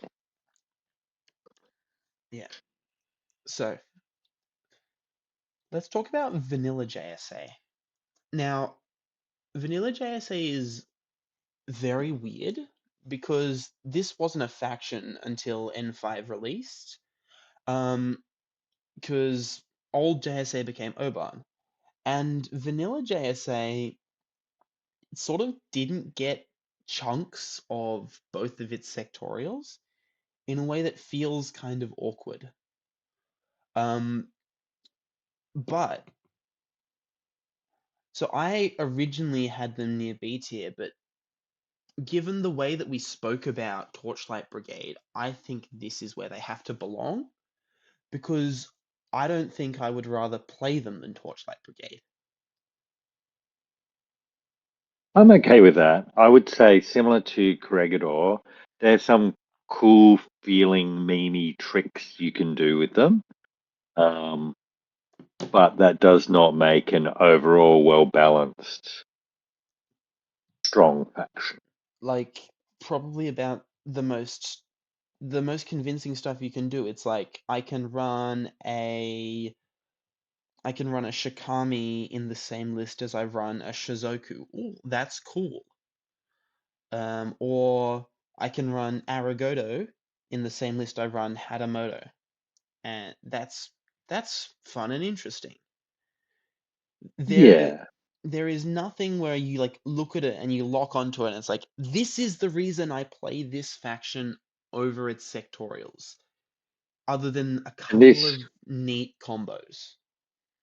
and this is great at shooting and doing the button push in any mission and just overall playing the game well. There's some really cool things there, but I don't know how it all comes together. 4, 5 games with 5 disparate missions. Yeah, there's like at least two really important parts of each of their sectorials that it's missing. Like the stuff that was most convincing to me is like I actually have a big gun that's not the size of a tag to support a Shikami, and that's cool, but a big part of the strength of a Shikami is it doesn't need a 32-inch gun to support itself, because it has its own eclipse grenades, and it's so fast and so stealthy. And you can like stack a Raiden under a Ryukin or whatever that thing is. You know, that sort of like tricksy kind of meme play. You can have lots and lots of close combat and try and get something across the board. You know, you can do those things, but it's not Kestrel. Now, so now for a faction that I'm much higher on. Well, not much higher on actually. I think Oban goes here.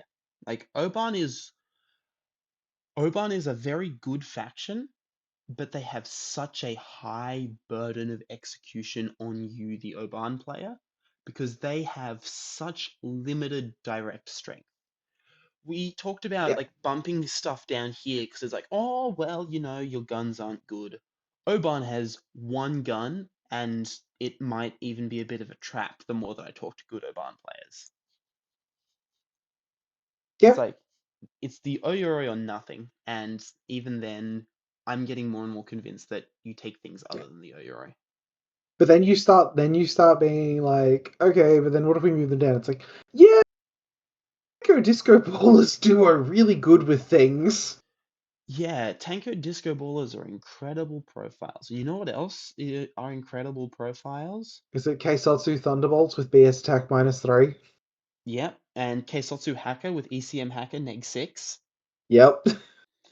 And What a dumb line infantry link that link is. yeah, Also, Samsa, the MIM3 Super 6.2 super jumping 26-point plasma rifle that's also a specialist. Yeah, Samsa is exceptional. And then also Yojimbo and Miyamoto Musashi. Yep. And then also Yanyans. Like Yanyans are kind of Oh, the Oban player, Josh from the podcast is like the Oban player that all Oban players aspire to be. He is not shut the fuck up about Yan since he's got access to them. like so they were like my I played Druze to start N5 because I'm a bit of a masochist. Oh my goodness, having Yanyans was such a saving grace because they're so reliable as smoke. You can get them almost wherever they need to go because of their super jump, jet Yeah. propulsion, and and you can just leave one in orbit for random tomfoolery if the time calls for it. But they're also super fine to just deploy in your DZ. Yep, Um, absolutely. so Not linked though, right? So it's just a one die. yeah, 114. Yeah, but they get like the nice impetuous activation with them as well for the freebie, And they got Yeah. provided 30 you as well. So provided you I'm just position them well. I think Shinden Butai is worse than Oban, specifically ooh. for our category, because I think they really struggle going second into pitches. So while like we were talked about Bakunin not suffering as much, um, Shinden Butai, a lot of the links they either want to build is it's either you're linking a Shizoku with at least a Hadamoto, maybe two, or you're linking a Shizoku with a Tanuki hacker. And your big Shizoku gun plus a Tanuki hacker, because So Tanuki close are also your together. disco ballers, that is now an incredibly enticing target that is also really going to strip one of your flanks of their ability to egress from that spot and actually meaningfully interact. On the other Yeah, hand, Hadamoto are bullshit. So Oh yeah, no, Hadamoto are bullshit, but Hadamoto also are very Hada hackable. yeah. yeah. And they're not a whole faction. No, I mean, fair. I mean, I don't know. They can be quite good, but they can be like as long as like basically they and it, feel like one of the factions with a big delta between going first and going second. Yeah, I think there's like a bit of you being a little bit traumatized personally. yeah. Well, How much of it's this Um, is meta? Like, it seems like there's a meta, and I don't know whether it's a general N5 thing or it's more an us thing, where the first thing you do is fire a pitcher and kill all their hackers, right? yeah, well, like it's like pitches are very good in N5, but not every faction has access to like +1 yeah, special die pitches. It's something you need to plan for, but it so is for sure, something you can effectively plan for. for Like I sure, think the fact that they have a slightly wider range of tools than Oban have access to make them probably better than Oban, and I'd that's say fair. probably better than Sval personally. I I don't think they have a better I don't think they have better tools for buying themselves a first turn than Sval, and that's where I'd put the difference. But I really value the ability to buy yourself a first turn because we are ranking in terms of going to win an event. I think it's more Yeah, likely, like, again, this is just down to what I value more as a player. I really value the ability to weather a turn one, and I'm not sure I like Shinden's ability to do that in quite a few cases. So how does Spal weather a turn one better than Shinden? Peacemakers, like having peacemakers are a peacemaker is a huge benefit. Like, Yeah.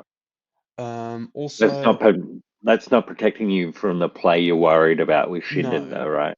no, but also Like Sval Spal is Sval doesn't have quite as juicy a target. Like Sval doesn't have their and a best. Lieutenant Yodam isn't as you juicy a Lieutenant target. Yotam who really doesn't want to get isolated, right? Well, yeah. So That's assuming you don't play it, yeah. I don't really believe in the Lieutenant Yoda in N5. Sure. Like, I understand like, too few Zalias are a less juicy target overall, Yes. but I think there's a lot of fragility in Sval that isn't quite as existent in Shinden, where you can, because the Mitsuke does that have a chain of command option as well? Yes, it does. Then yeah, like if you're super concerned about that, you have that as an option. And like you're not priced into taking an engineer either, because like especially in N5, just isolating something isn't as much of a like death sentence hard sell anymore because you do just have speedballs. Exactly. Yes. So Unless like they're a lieutenant, I'm like putting them into loss so they don't get that first turn. That's something, right? But just general isolation is not as much. Yeah. yeah, like Also, I personally like the toolset offered a little bit more by Shinden here. counterpoint, Jordan, Shinden don't get Sure. the +1 burst Thunderbolt TR. What do they get instead? 16-point Thunderbolt smoke grenade launcher. I honestly don't mind that. Like You mean it's burst 1 on interesting. 11s? Like, it's burst 1 smoke on 11s? Oh, is it not? Is it? No. Yeah, like it's another smoke shooting option. It's fine. Yeah, like... Like I'd probably just take the HMG in that case, right? Like I just Oh, pay yeah, the no, no. premium and take a HMG. Yeah, but once you have to pay the premium for the HMG, it does get more awkward. Like, so personally, I think Sure. this can go either way. My argument would be for this purely based on the fact that Shinden don't get the Thunderbolt TR bot. Moving to getting that profile in N5, I felt the difference a lot. I felt like, Yeah, it's helped. It's helped a lot, but like I don't know. I think there's just enough there. I think there's enough variety there as well that well, I think. if you look at You know, Shinden, right? outside of pitch and play going exactly right for your opponent, like a more traditional, I try and clear your arrows and then I try and get close Well, like, assault pieces in well, turn. The Shizuku can stall that, right? yeah, but It like, doesn't let's think about always, it. but it's a fairly Let, good let, piece let's think about it, for Jordan. What doing guns are that. you taking in Shinden? Zoku, Hadamoto. I haven't really. What else is there? Yeah, exactly. You got the Shizuku, but the Shizuku, you only really can link a single Shizuku nicely. So you end up sort of having to go, I guess I take a Rushi as my second gun, I'm which okay is, with that. yeah, Rushi are great in this edition. yeah. But the issue But is, they are, again, same as you the don't have, Hatamoto, it's kind of close, right? yeah, You don't have a you multi don't, HMG. yeah, you're sort of reliant on the HRL. The issue with the Rushi is you don't have the Shaolin monks. If you want smoke, it's either a Yojimbo or it's your 16-point quirky TR bot. I mean, I'm not upset about taking Yojimbo. No, you're not. But it's also Kyojin. Yojimbo competes with Kyojin killers, um, which are really nice as defense into offense pieces. Yeah, And sure. before the super jump nerf, you didn't need a gun. You could just super jump your Kyojin killers into anything you wanted to kill, right? Yeah, sure. But Yeah, when that's not the age we live in anymore. yeah. I don't know. I'm happy for it either way. I like Shinden a little bit more personally, but Mm. it doesn't stress me out particularly. Yeah.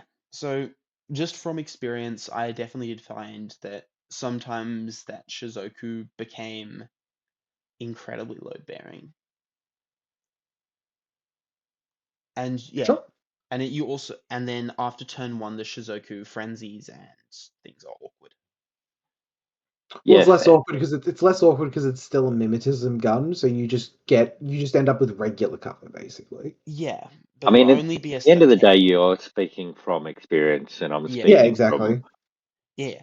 yeah, Like again, I think the important thing to recognize, especially with the B tier factions, is these are not bad factions. These are No, good Infinity factions, but these are not the first things we would reach for if we were going to go try to win an event. totally. yeah, So how do you fair. feel about Tohaa? Tohaa cannot go higher than here because there is so many scenarios they just get absolutely kicked in the dick repeatedly by. Woo! Countermeasures! Woo! Highly classified. Unless Woo! you're Ed Anything that required somehow. even Ed was suffering at Border Bash. Well, didn't Ed lose his countermeasures round? I don't know. Hey, I lost my countermeasures round and I scored 6 classified, so who knows? Well, no, Ed. Yeah, I mean that game was an outlier and a half. Yeah, no, Ed was suffering incredibly hard. Like I talked to him during it, but it's also stuff like they don't really have good CC anymore. I am so happy that they took McCall out behind the shed and just shot them 15 times. Like, Oh, thank you, yeah, CB. so good. Oh, thank Like, God. their tyranny is over. The fact that I can't go, cool, I round the corner with my gun. Fuck you, I'm in cover, here's 2-16s. And Yeah, fair. they were also just, I mean, they still have bullshit, but they are variable, right? There are some mission sets that you would, as a good Tohaa player, where you expect to meet players who go, "What does that do again?" yeah. So I think in a pure vacuum, I think Tohaa have gotten better. Like, the fact that Ferroware now all get special dice is kind of insane. But I think they're, So Yeah, endgame is disposable now, which means you yes, don't get to sort of do like the old Tohaa play pattern, right? Of like, I stand behind a wall, endgame, endgame, endgame, endgame, endgame, and like kill 3 or 4 things. You really can't do that anymore. yeah, that's true. You can't do that anymore. You can do it twice. Yeah, and now you're sort of forced to take gunfights. I And mean, like, you I still, think in the words of Rob Cantrell, I'm taking gunfights with Tohaa. What am I doing? yeah. you do have very good baggage, though, as Yeah, you well. do also Yeah. have the second best baggage in the game, so your end game will reload. Like, I think Yeah, but that's a Tohaa. lot of orders to like move back, move forward to reload, right? Oh yeah, so I think this is why I think Tohaa is top of B. Like, if it's a scenario where Tohaa is allowed to just slowly move into the midfield over 2 to 3 turns, they are incredibly strong. Yeah, sure. But yeah, I I think think Yeah, that okay. Tohaa are really good. I think they're less frustrating than last edition. yes, that's what I get. I think they might like like win percentage wise maybe be slightly better, but they are so much less frustrating now. All right, I can see that. now we got to talk about. So we've been really positive of N5. Now we got to talk about the casualties of all of this good. Ariadna, Ooh, Oof. it's so bloody. what do we? Yeah. Do you want to just dump all those 4 in D, or like, No, No, okay. Can we? Okay, just put vanilla in D. Not vanilla. Put US in D because hold on. it is I think the worst faction in the game. Like it's I don't think there's an argument. It is just the worst. There's just so little. There's just so little good going on here. The tariffs don't. Okay, Jesus yeah, Christ. Yeah, there's just nothing good going on there Like, in vanilla in US and A. there's the Unknown Ranger. They still get his MSV1 profile. Yeah, nice. That'll carry a faction on its back. Like, yeah, it's poor USAR. It's the it's fact grim. you like look at the faction as well, and you're like, where's the rest of it? Like, There's like almost no, like, there's like, I don't know, 10 profiles less than like the next smallest faction in yeah, USAR. it's actually insane. Like, I feel like CB got halfway through it and then just got distracted somehow. Like, yeah, I Yeah, don't know. So, yeah. I don't know. they need a How do we rework. feel about vanilla? Is it C? Is it B? I think it's C probably. Yeah, I have not played against it in Empire, so I think it's C. Yeah, I've played against it once, and outside of the Chernobyl, it felt like a lot of is it better or like worse dudes than Emma? punching below their weight. Is it better Huh? or worse than Emma? Worse, Is it I think better it's worse, or worse worse. than Torchlight Brigade? worse. Worse. Better or worse than JSA? Worse. Are you more Yeah. scared of an Ariadna player or a Corregidor player? Ariadna player. Mm. Yeah, Ooh, they still do Because have them fighting bears. words. They still have bears because in they the still Chernobyl. and they still have dudes under camo markers that I need to be concerned about. Yeah, because they actually have an EM mine now. Yeah, they have an EM mine now. Like you can't just run your heavy infantry at their camo. And also Okay, Apaches are fair. pretty excellent. Yeah. They are. Actually, I think No. Sure. I think there is like I think there is a reason to play vanilla Ariadna, and it's you would like the Chernobog, Apaches, and an EM mine in your midfield.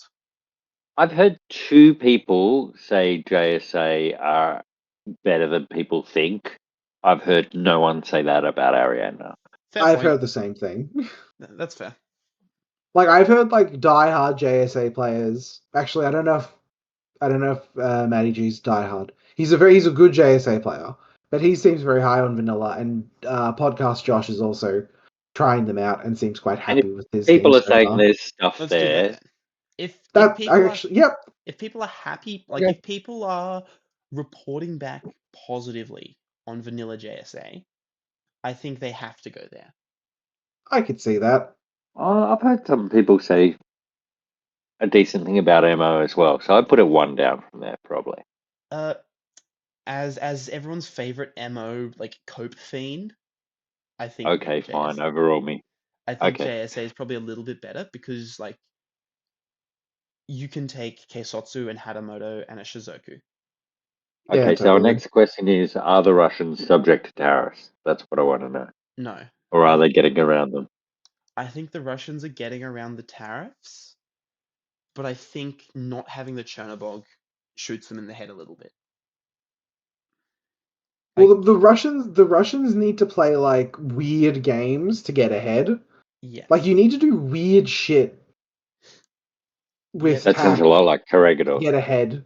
no, that's fair. Like, like the hammer, like they both want to jump you in a dark alley and try to beat your head in with something in a sock. But with Yes. Corregidor, it's a gator in a sock. With the Kazakhs, I guess it's like a Spetsnaz in a sock, and I'm more scared of a gator in a sock.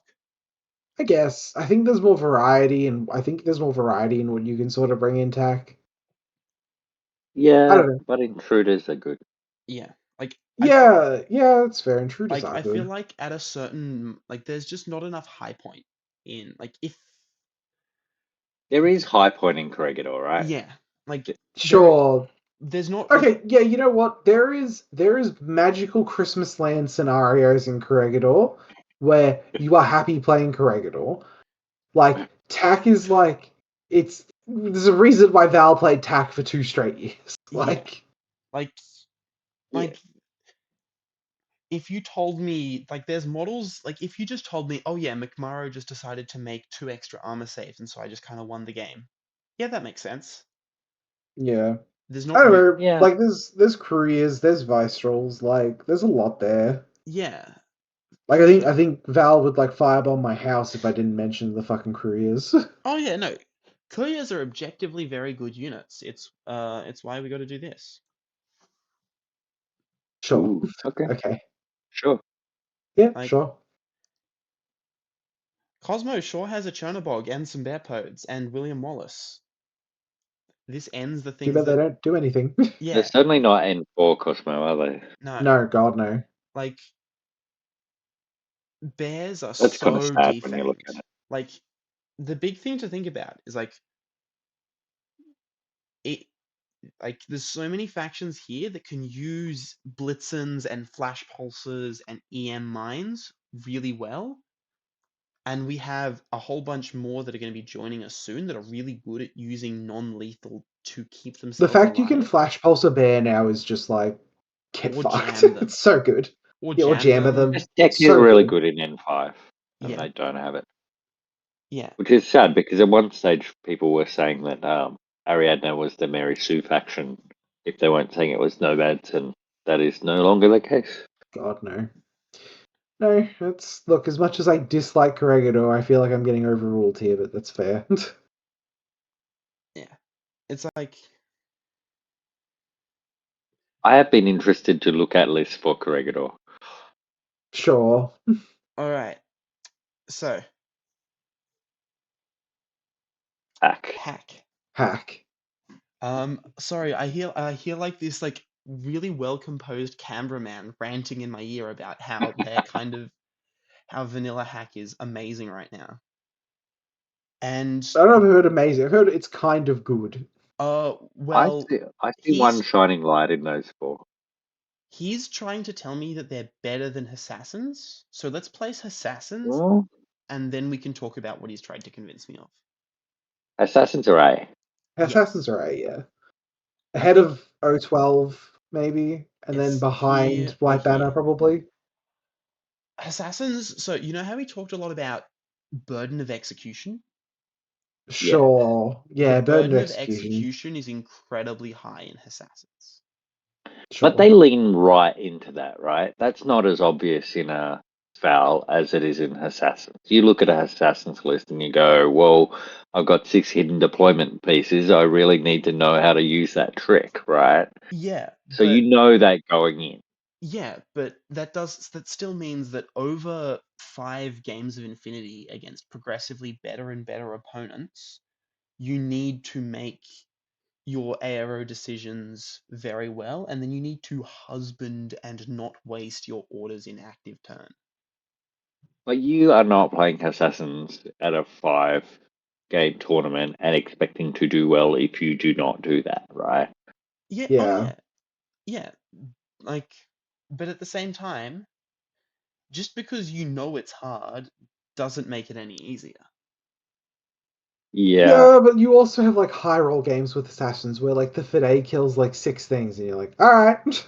Yeah, that's fair. Yeah. Or that Flamen Spear just takes out a whole link team. Mm. Yeah, Like, that's like I would probably put them above I'm happy. 012 because the I, high roll is I'm like happy to be good. overruled here, of just the high roll being more impactful than just the mental fatigue. But yeah, Yeah. The mental fatigue is real, but like I feel and like also every the ability to trick or it's not like they don't know what you've got, but you can misdirect your opponent. They never know where that AR is really going to be. I There's lots of. I just like what's I the can't meme people imagine have I what's the can't meme imagine. people have said Sorry, where you it's go, like Tom. the Shu J and then like a bunch of other hidden deployments and then it's like Saddam Hussein at the bottom. Yeah, it's like Sundukbut, Shujay, Shujay, Shujay, Yeah, that's the one. Nadir, Like, And then it's the fucking like imagine the a US player that military Ayar. Saddam Hussein. if you got an Ed with Tohaa with assassins, right? That person is going to do really well. Yeah, but also if you got Lockie Carter on Sval, that person is going to do really well. True. Like I think I It's just that it's a like faction of Middle Eastern ninjas, right? You know that you're supposed to be sneaky, whereas Spell feels like it should be straightforward, but it well, yeah, I requires guess. skill to do extra well. Yeah, Or, I guess. you can still go Burt with a Yodam in Spell, right? You can't do that in Assassin. Yeah, but it also You feels know you like can't. yeah. I mean, no, I've seen how assassin players try to treat their Boktar It's true. and their Alright, so Asavira. what the fuck's going on with Vanilla Hack Islam? Jesus Christ. All right, so according to our Lord and Savior Rob Cantrell, who's yeah, this take was sure something. It's like um, so basically, first and foremost, the sisters are kind of completely insane, and they have. Weren't they always? Well, yeah, but they've still been really good in N5 when we thought that maybe they'd gotten worse. Even Zamira, because she's now a Burst 3 BS12 AP heavy pistol. Sure. Meh. Yeah. I Bag I the feel like baggage if you're changes. Rob Cantrell, everything's S tier. Yeah. But if you're not Rob Yeah. Cantrell, they're B tier. Like they So, Like feel he like they're just just likes them, and he's very good. mm, So so I think also like the they're still fact, just as vulnerable to like a bad table as they ever were, right? no. Have you Why read not? Janissaries? What do they have? Do they have disco balls now? Well, they both have disco balls, and they also have a HMG, BS14 HMG with BS attack neg 3 that links with Janissaries, and Layla Sharif if you want. Sure, it's fine. So I do think they have overcome their table problem to a large extent, but I do definitely think there is space for that. There is not that they're still only a B tier faction. But yeah, I mean, Yeah. Hack has always been the irregular peace trading faction, and both those things are harder in N5 because you don't want too many irregulars, and their light peace trading things are trying to peace trade into tougher things in N5. yeah. And I I think think Layla Sharif is also one of the few hackers. She's a combat instinct hacker with Carbonite, so she breaks stealth. Um, the Shakush is just, as long as it's not fighting another tag, it's very, very dangerous. I don't know. I don't Yeah, know. They feel fine in B tier, honestly. Like, and then again, you have like a faction sort of specialist, like Rob sort of is with Hack, and I can see them going higher. yeah. So it's like probably they're definitely better than JSA, and they're definitely. I think this is probably where they go because I think they're less likely to break their own chin than Nomads is. Sure. Sure.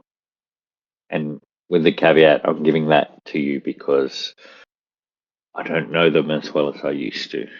Yep, Yeah, that sounds fair to me. like Oh no, not the cap. the fact you can fit a Janissary and a Shakush in a list is nice. Sure.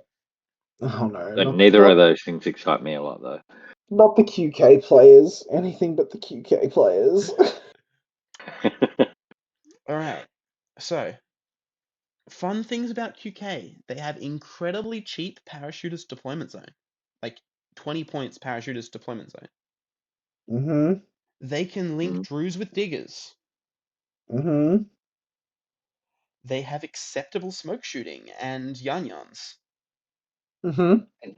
It sounds like you're doing the thing where you're naming some things that are kind of good, but you're not Yeah, making an argument and for then why a faction is you good. get Lakshmi and you get Azrael. Like you are an incredibly low tech comparatively faction, and then you just have Lakshmi sitting in the corner, just trying to drag your faction together. Let's see. The Yeah, Azraels.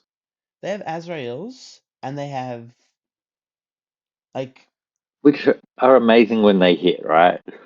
yeah, and it's gotten easier to hit things because enemy arrows got worse. Do they have? Yeah, but it's a lot of mimetism. They have Jambazans, I guess. And the fact that you have Havsa to make cheap links does really help. Yeah, Uh, they're somewhere in C. yeah, like for Like maybe proper ahead of Vanilla Ariadna. I was gonna try and suggest here, just because you have, Above Torchlight, really? well, they have, No, I think the thing Torchlight's doing is just more powerful, right? Like it's a Wrecker and a Prime, even yeah, if it is like your one list, feels more powerful than then Just that Azrael's prime QK. by guide. itself. Eh, that prime's winning a lot of gunfights. The Yeah, Prime is just winning a lot of gunfights by itself, and And the you Wrecker is just setting things on fire. yeah. and You also essentially 70% of your problems in Infinity are solved by winning a gunfight, right? yeah. So Al Yeah. Hawar are probably the best budget skirmisher, and you get three of them. they've got some good things. All factions have some good things. But Yeah, I like cannot remember the last time I saw somebody do a I feel like yeah. 3 or 4 game run with them.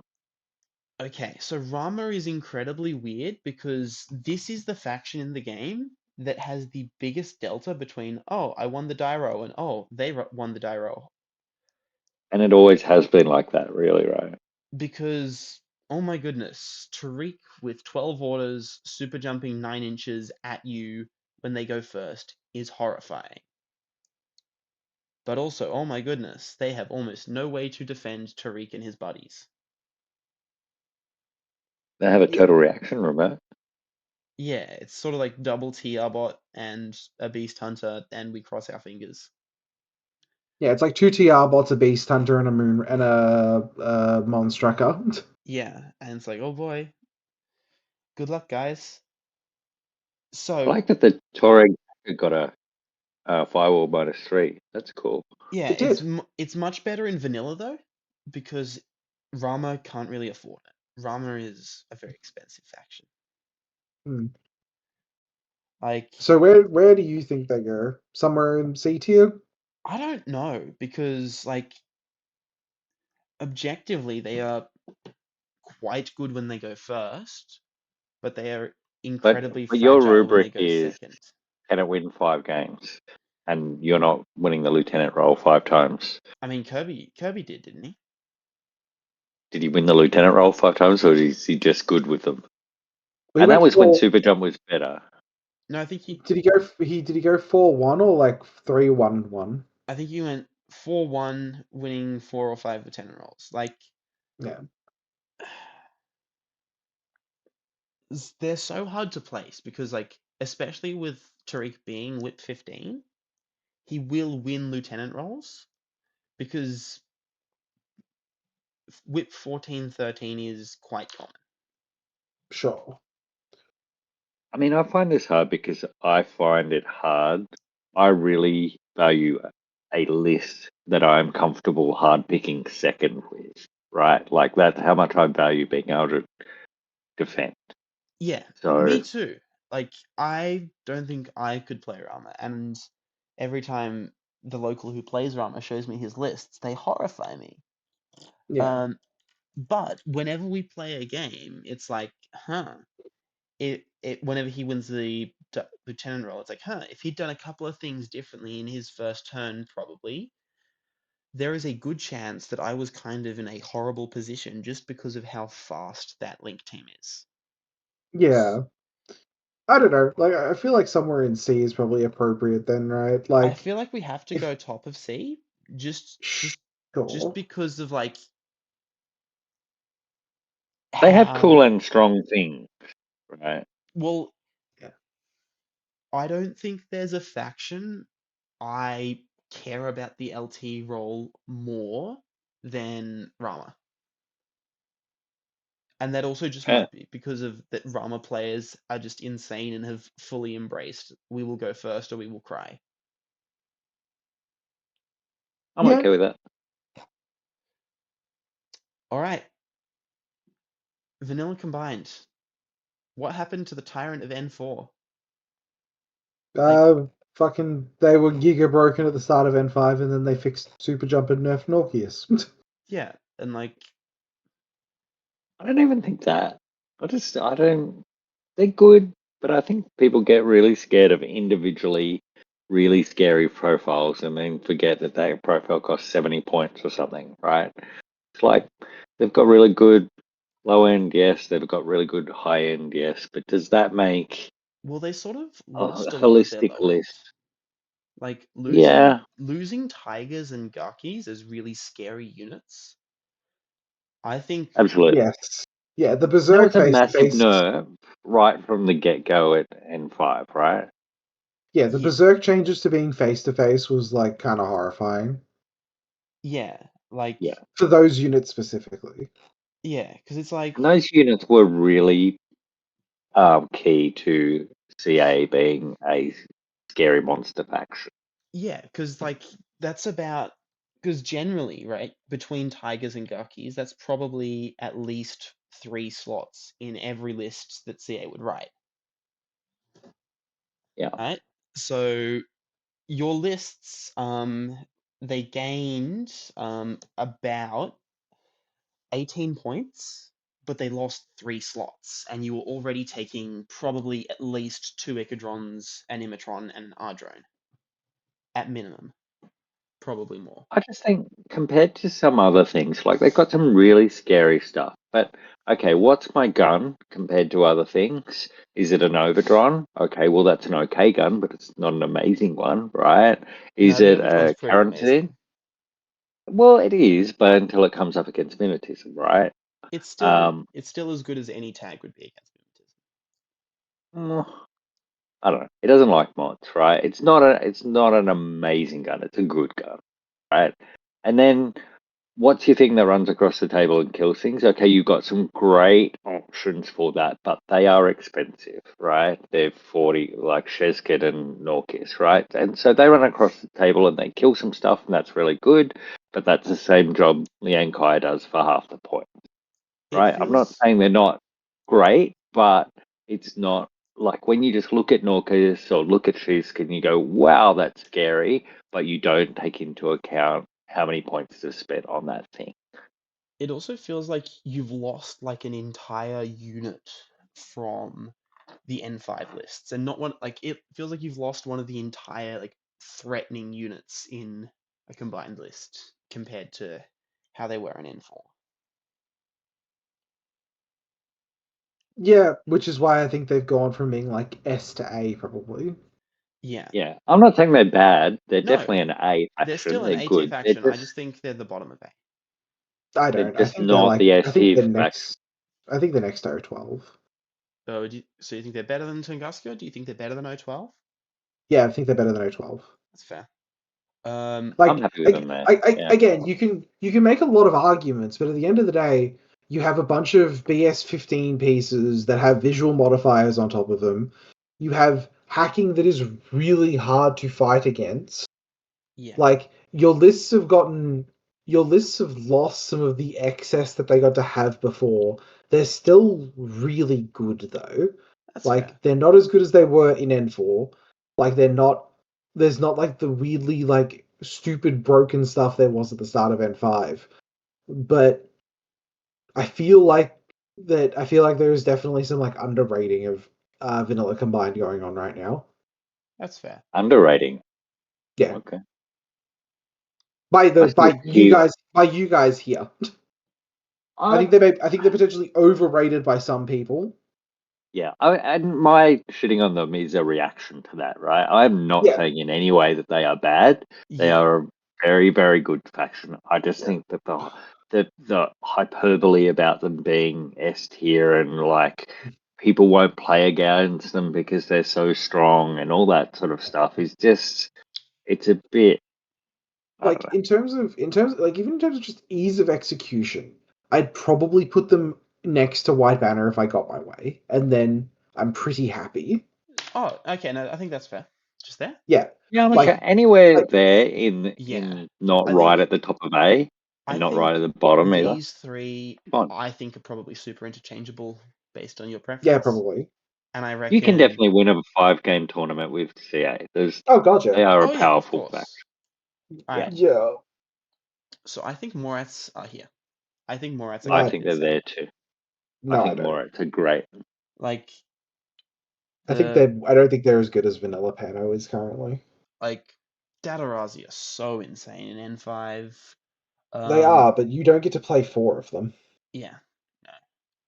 But also just Meh. Rodox, the Zero Swick Trinity regular hacker with combat instinct. Dartox Yeah. are still good. Yaogats are still good. I feel like One Raziats Yalgas are wing. got still better. Raziats are yeah. No. Yeah, they did, because they don't have to They fight got links anymore. cheaper. They don't have to fight Huh? so Yaogats are better Yeah, they positioned. don't have to fight Lynx anymore. They also lost 3 BS. Yeah, that's Yeah, but then they're fighting against things with 3 less BS as well, right? well, yeah. Sort of. The things they fought are technically losing 9 BS because now they're actually Yeah, getting shot exactly. through smoke. Because they don't have 6 Yeah. sets, right? No, I They're think much more likely to be minus 12ing things than they were before. like I don't think they're the top of A. I think they're really good. I think there's a lot of variety you can build into lists now. I do think that you are hard capped to BS13 for the majority of your troops, Oh and yeah. you aren't reaching over the top for like link bonuses anymore. Yeah. And I think the fact that you absolutely have a tool for pretty much every occasion, but because everything is sort of hard cap BS 13, BS 12, you can absolutely run into situations where you're just gonna bash your head against like the wrong kind of thing, and you're gonna have a bad time because of that. Mm-hmm. But everything is so solid, right? Everything links with everything. Everything is Warhorse. Everything does its Yeah, job everything well. being Warhorse is big. Yeah, Like, everything absolutely does its job. But at the end of the day, it's like But it isn't comes that down to key how. to winning 5 games in a row? Having yeah, things Yeah, that just but it work, comes down to how you right? build the lists as well is the problem because you can't fit all the toys in a list. You need to no. make decisions, and unless you're really experienced with Morats, you can sort of make some wrong decisions or like focus on the wrong things, and that might lead you down a weird path. Especially if you're building from the action pack, that's fair.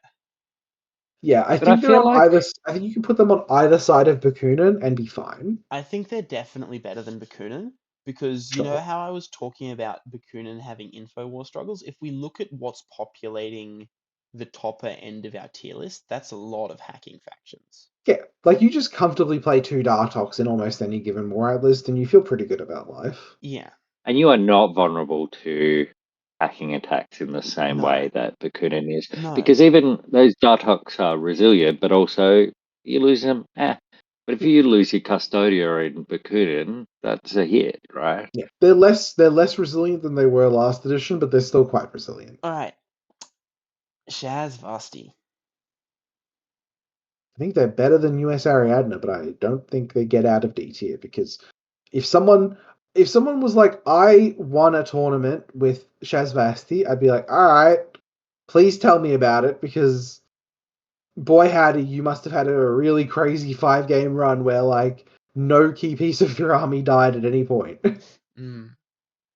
Mm.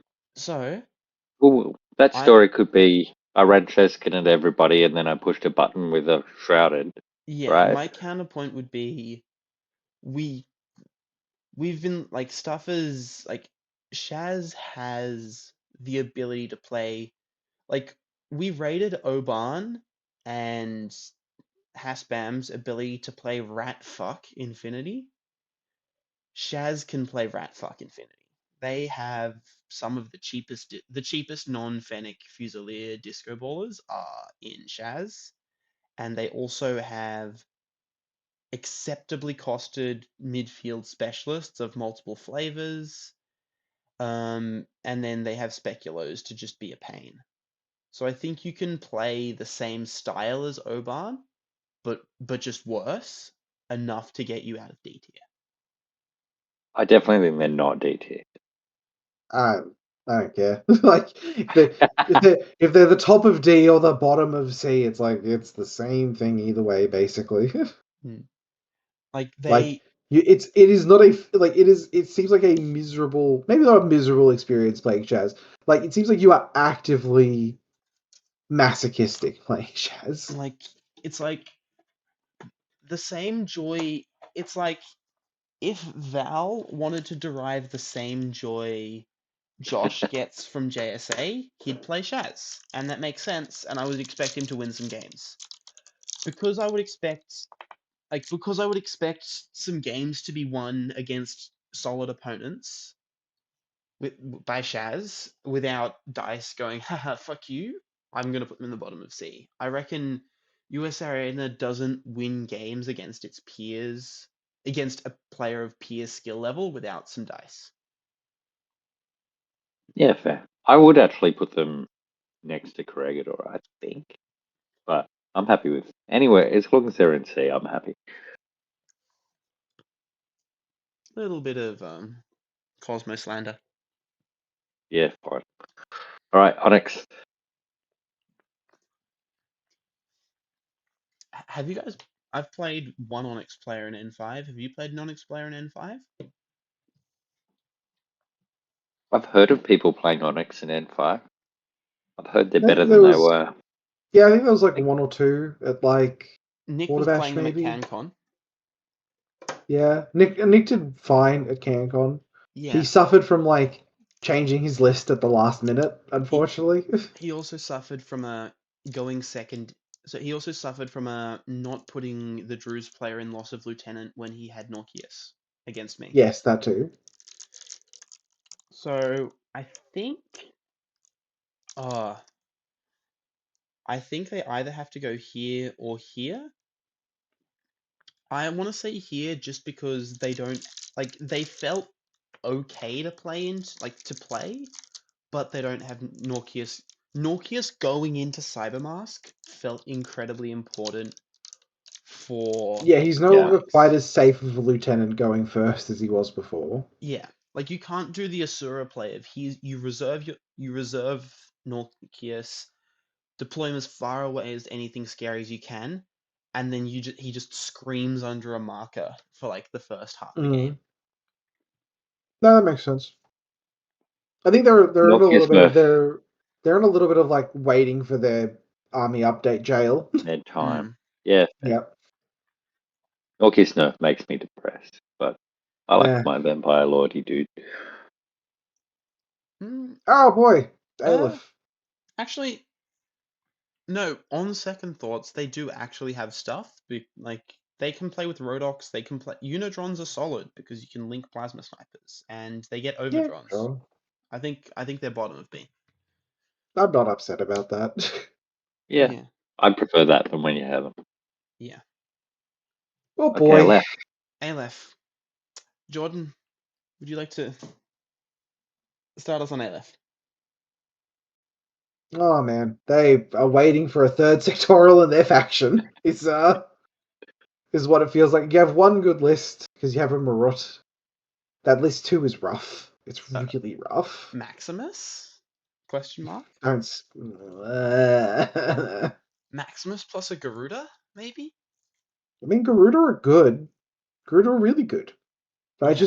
I just don't believe in it. Vanilla Aleph right now. Their lists do have like 4 units that do things in them, unfortunately. Yeah, a little bit. They're in C tier somewhere, like floating around, like Kapu Kalki and like Vanilla Ariadna, probably in that area. They're I definitely would better than Vanilla Ariadna. Oh, sorry, Okay. Lachlan, what would you like to say? I would be a lot more happy about them or excited about them if they had AVA2, A2 auxiliaries, so I could fling a lot of cyber mines around the board for fun. That Mm. seems like a good time. Well, I know. Is the one Aleph list better or worse than the one Torchlight list? Oh, oh, it hurts me to put a left that low. Like they're just missing all the cheap shit that you'd fill out their lists with, and they don't have Maximus and Yeah, LT anymore, and they don't have Achilles as well. yeah. Yeah, they just don't have Uh, that. Like, they just don't have the fucking backup. okay, fair. Like, do you think they're better or worse? Are you more scared of Rekka I Prime don't. or Marut Garuda, Jordan? I don't know.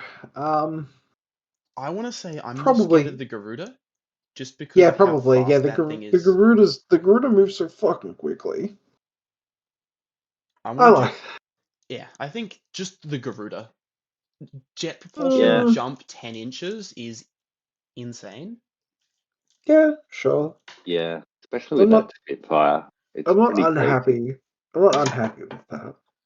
But just the pure existence of albedo makes me not love the Mirror Yeah. like I did. Mm, I know that's more emotional there's than it is practical, but it still yeah. does. Well, there's not a lot of like Albedo IRO pieces. It's like the Crux Knight, and even against him, you sort of just outrange him. Mm. Yeah, I know it's an emotional reaction, but it still is there. It is an emotional reaction, Lucky. It's a valid emotional Validate reaction my that you're allowed feelings, to please, have. Jordan. So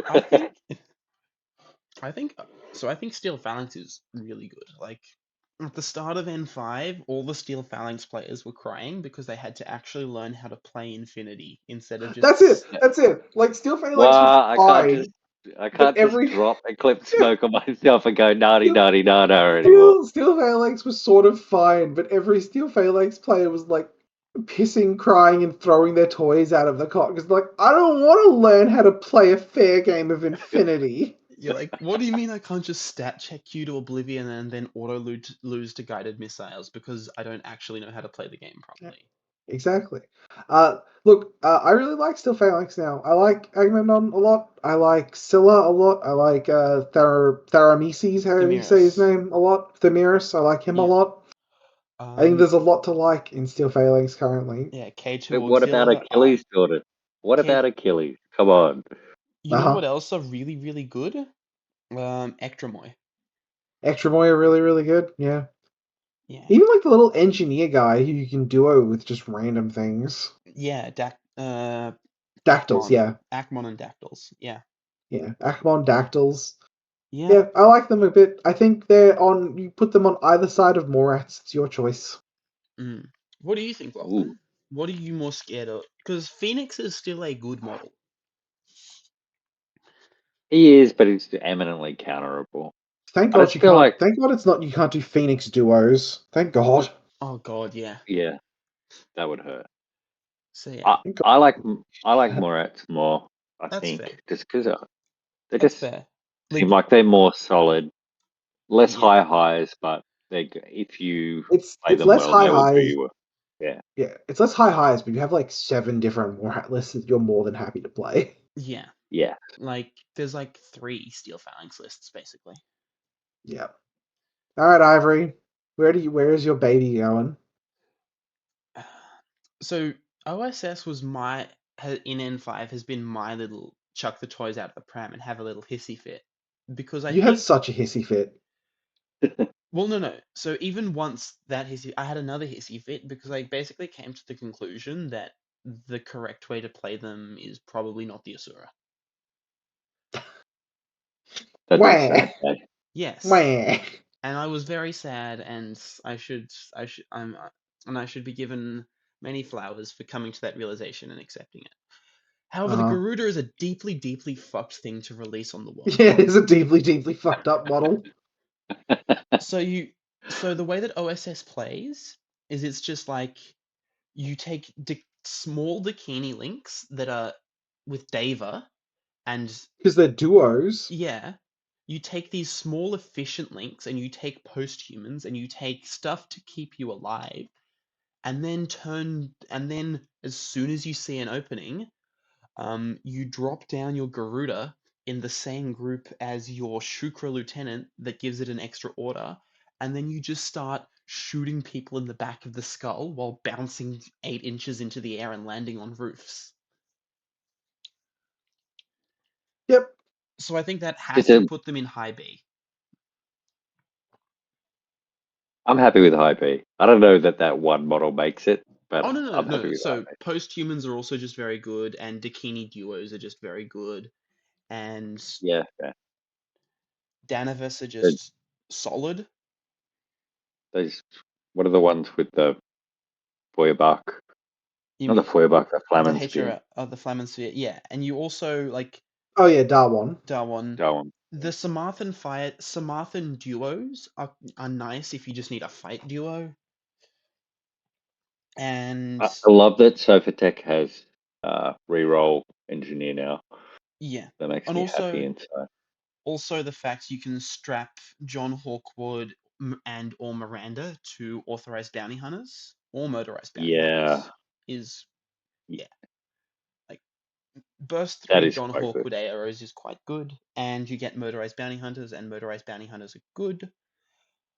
All right, Yeah, Rose Bounty Hunters are great. I think this is probably I think they're probably better than Sval just because Garuda is a higher high than what Sval is going to offer you. Like Yeah, it's so hard to defend from a Garuda on turn 2 or Yep. turn 3. I think yeah. Do you think they're better than OSS? I'm not sure. Sorry, than ISS? I personally Probably. think so, but I don't know ISS well enough to be Mm-hmm. definitive. I'd say probably. Would you put them over vanilla Nomads? No, Oof.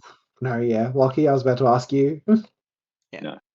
That's fair because vanilla nomads can weirdly be more durable And because they've just got such a breadth, vanilla yeah, nomads. There's a lot of different things that can come at you. there's a lot of Yeah. power in OSS in exactly post-humans and the Garuda.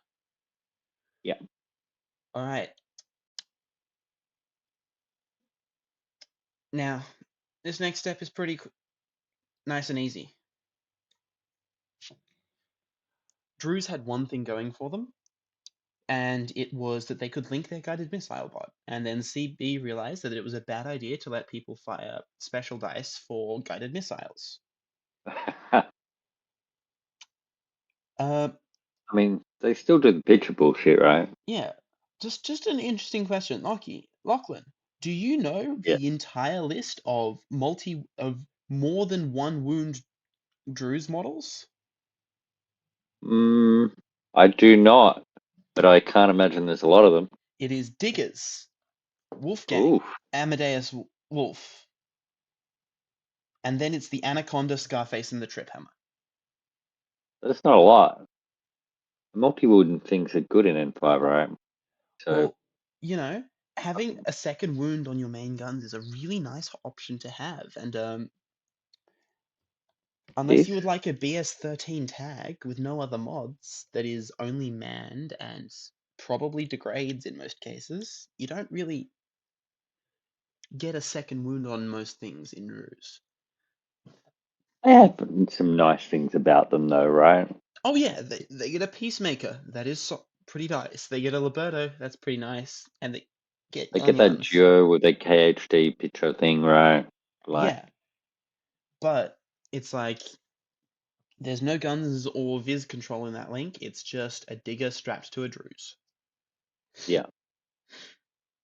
And oh boy, I played a lot of Druze and You did all guided right with it, with. though. I was the biggest guided missiles merchant with that faction, and they made the guided Yeah. missiles less good. Worse. Yeah, fair. All right, Akari. Akari are at the very least better than Druze at the absolute minimum because they actually get to run heavy infantry. You get your Jimbo, you get Tankos, and you get Desperados, like you get Karakuri, you get Wu Ming, like you get Daiokai. You actually get real durable models that you can run and feel happy about. Counterpoint, I have not seen Ikari on the table since, I don't know, not at all in N4 properly, and not at all in N5. But that's always felt like the thing with Akari as well, is that, like, you'll say something about Akari, then like the Akari players will come out of the woodwork and be like, "No, you don't understand, man. You don't understand Akari Company like I do. Like Akari Company's like so good, bro." It's like, yeah, you go into like the next event. Nah, man, the mission lineup shit. Yeah, but the issue is Akari does not do the mission very well. They do violence, and that's Yeah. about the end of the list of what Akari does. And I So think if you have a 5-game tournament of Annihilation with extra steps, yeah, if you can play every mission as Annihilation with extra steps, I think Akari is solid.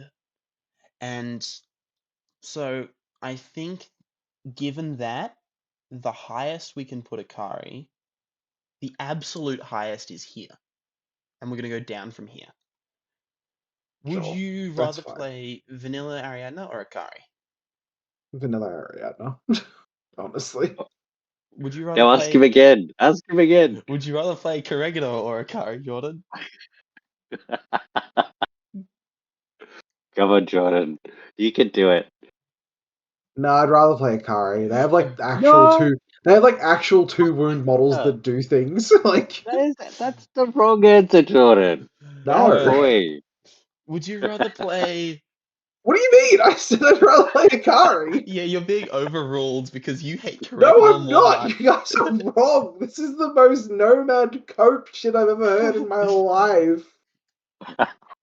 Alright, Oh my god. would you rather play Akari or the Kazakhs? Akari.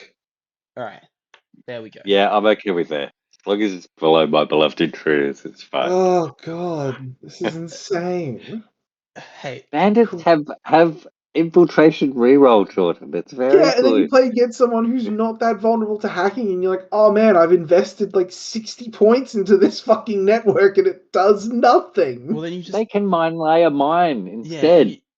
They They're can also stab people. they're also just genuinely pretty solid at assault units. They're also another irregular. Yeah, but you spend their orders on them and then they die killing something. It's fine. All It's right. insane. It's okay. No, we gotta let Lachlan have his Corregidor cope. I'm contractually obligated to be a little bit nice to Corregidor.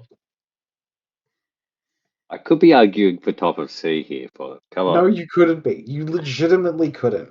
Okay, I Let's could be go. losing that argument. Yeah, let's get All there. right. That's better. What about Dashat? Dashat, the shit company. Somewhere in C tier, probably. Yeah, like how Like on. much does one how much does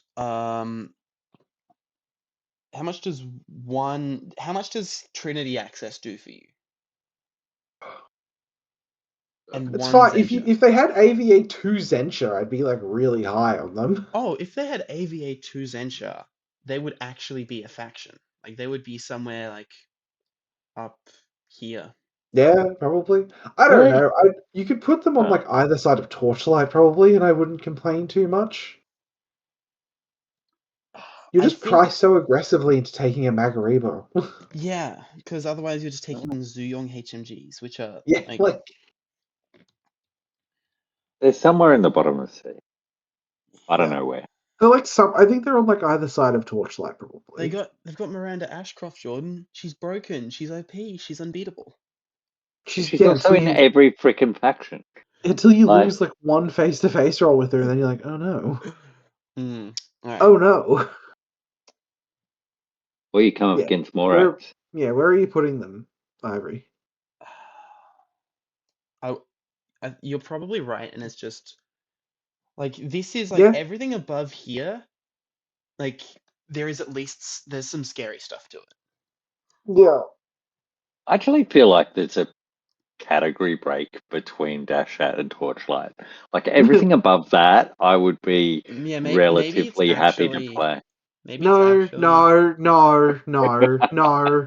Move everything back. Move everything back. You sneaky little fucking coat merchant. I love that we finally triggered you. It's taken this long. Oh my god. Alrighty. I've listened to your cope. I've let you have your little fucking pet factions. Your pet factions are at the top. That's the problem. Yeah. Because because I'm well known as a fucking crutch merchant. Like You freaking power gamer, you. absolutely. Yeah, look at this man. No shame. Give me the White fucking big Company. stick. I like somewhere in B tier. They've I got feel like they Hawkwood, should. right? I feel Yeah. like so. This is incredibly theoretical, but I feel like they have to be an A tier because they just have so much good shit, and like I think they're genuinely like they're suffering from the NA2 curse and that no one wants to play them. But like you look through what they have, and it's just like, and they also have this, and they also have this. It's a lot of like interesting, really interesting, cool things with Like one list. Shona is pure with Varangians. Yeah. Like you can strap Valkyrie to an orc. Nope. It's a lot of interesting things generally with like one wound, sometimes two. Hideout are incredibly good, and you can, yeah, Yeah. you get smoke I for mean, your they've always Nisei. had that vibe, though, right? It's just always been an inch deep. Yeah. It's You have I think you Cannon. can I think you could put them top of B probably, and I wouldn't complain too much about that. Like, yeah, do that. so like here or lower? Yeah. No, here, top of B. That seems fine. Yeah, Yeah, that seems Because you're fine. right, there's a lot of like theoretical strength there. Like I've like seen some people have like results with them, yeah, like but at the same time, it's still a lot of like models with one wound. yeah, like it feels like this feels lower than it should be, but it's like no one's playing them, so it's yeah, you're right. It's about as high as I I'm have not comfortable seen that going. demonstrated, right? I have not seen somebody go 4-1 with them. Yeah. Well, I don't think I've seen White Company at an event this year. I've just seen people show me some lists, and I'm like, that's strong.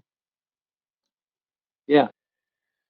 All right. That seems like him, though. In my mind palace, this is S tier. Like, that's what that sounds like. No, it's like I feel like they're probably slightly worse than CA, is where I would put them if I think no. Yeah. No, but that's what I'm saying. Like, if I Yeah. had to think if they were getting play, where they'd end up. But I think you're right. This is about as high as they can go. All right. Well, Yeah. I don't feel Somebody like I'm could have getting. shown me that. I don't feel like my house is getting firebombed over this tier list. That's nice. Yeah. You don't think anybody's going to be I do think DIRST? No I idea do what you're think talking about. So They're Probably. killing the game. I do think there's an argument to pull Rama and Vanilla JSA up into the bottom of B tier. No. Just No. just because people or at least Vanilla JSA over Rama up into B tier, just because like I could give you that. Like, I spoke to Maddie about Vanilla JSA, and I think it deserves better than that. Like, there is some actual stuff there, even if it is sort of weird. I can give you that. You have Tankos, Shizoku, and Hatamoto. You can get the bottom of B tier. I can give you that. So do I get to make another pitch to make Bakunin a little bit worse, given how much hacking superiority is just at the top of our list? No. Look, another thing Bakunin kind of suffers from, they don't have the light infantry NWI dude who's going to run across the field and kill everything. They used to have Brand to do that. No, but then you just replace it with, like, I have 2 Morlocks and a fucking Uberfall Commando with 3 Pupniks. Yeah, you've got Denmark. It's like, don't have CC, good CC anymore. It doesn't matter because Uberfall is a counterpuncher. You put like 3 dudes in CC. Yeah. Yeah, it doesn't matter if they're not across the board with PH13 smoke. Yeah, it's fine. So, Lockie, as the Bakunin player, do you think Bakunin has any like good matchups in S or A tier? Because I kind of don't. It depends. If you're playing a list that has a obvious custodial lieutenant, then no, right? If you're a little bit more thoughtful about how you're going to protect yourself from picture attacks, then I'm like, what do you like? Yes, I am happy being like, I'm happy and confident being the Bakunin player in this matchup of the S and A tier. I'm not crazy scared of Steel Phalanx. I'm not crazy scared of Assassins. I'm not crazy scared of O12. I'm not crazy scared of Tunguska. Yeah. Like, I feel like White Banner, if I go first, feels fine. Because, like, White Banner, if I go first, it's like, alright, where's the Hate Link team? Alright, need to do the Tohaa thing of, like, we plot out the course.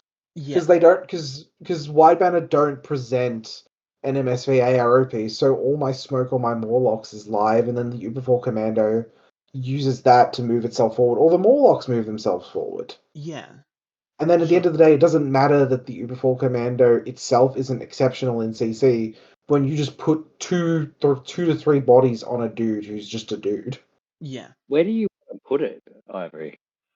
I just want to drag it down a couple of places. Like, I think I would put it behind CA. No, I think like the linked MIM 6 HRL just offers you enough of like a breakwater against a lot of the other factions in the game, where like you either have to dedicate a bunch of your turn to dealing with everything around it, or you have exactly the piece you need to kill it, and again, you need to dedicate time to killing it. Because it is just like avoiding it costs a bunch of orders. Yeah, Unlike a lot of other factions, you always have that very solid defensive piece that is gonna give I you a mean, little space. I feel like And like, and God this forbid your could opponent plays 2 of them, and which you this Yeah. can support. yeah, and this could just be what I value in Infinity, but I feel like the defensive pieces most of the other top tier factions lean to I rate more. Like I would rather Helots, Gudon, um, K2 and assorted Steel Phalanx bullshit, um, just overlapping more at stuff and my links being more durable. Icadrons, I value them more than a Cenobite, but I've always preferred a defense that is give you as like only put up as much ARO as I need and try to just keep as much of my stuff alive. I've never been a huge fan of the try to win the game in ARO because it's never Yeah. felt like a way that gives Yeah. more. I mean, you're I've not had going to win the game in ARO with this in a way. Well, you might, but that's the I, thing, right? You might sometimes, but you don't rely on it. But it's it's going to well, slow down and it's not attack. even winning. It's not even winning the game in ARO. It's like making your opponent spend like 5 or 6 orders and end up with a potentially inconclusive result. Yeah, And Or if after 4 or 5 orders it's an inconclusive result, you force them then to overcommit into killing it, wasting a lot of their turn.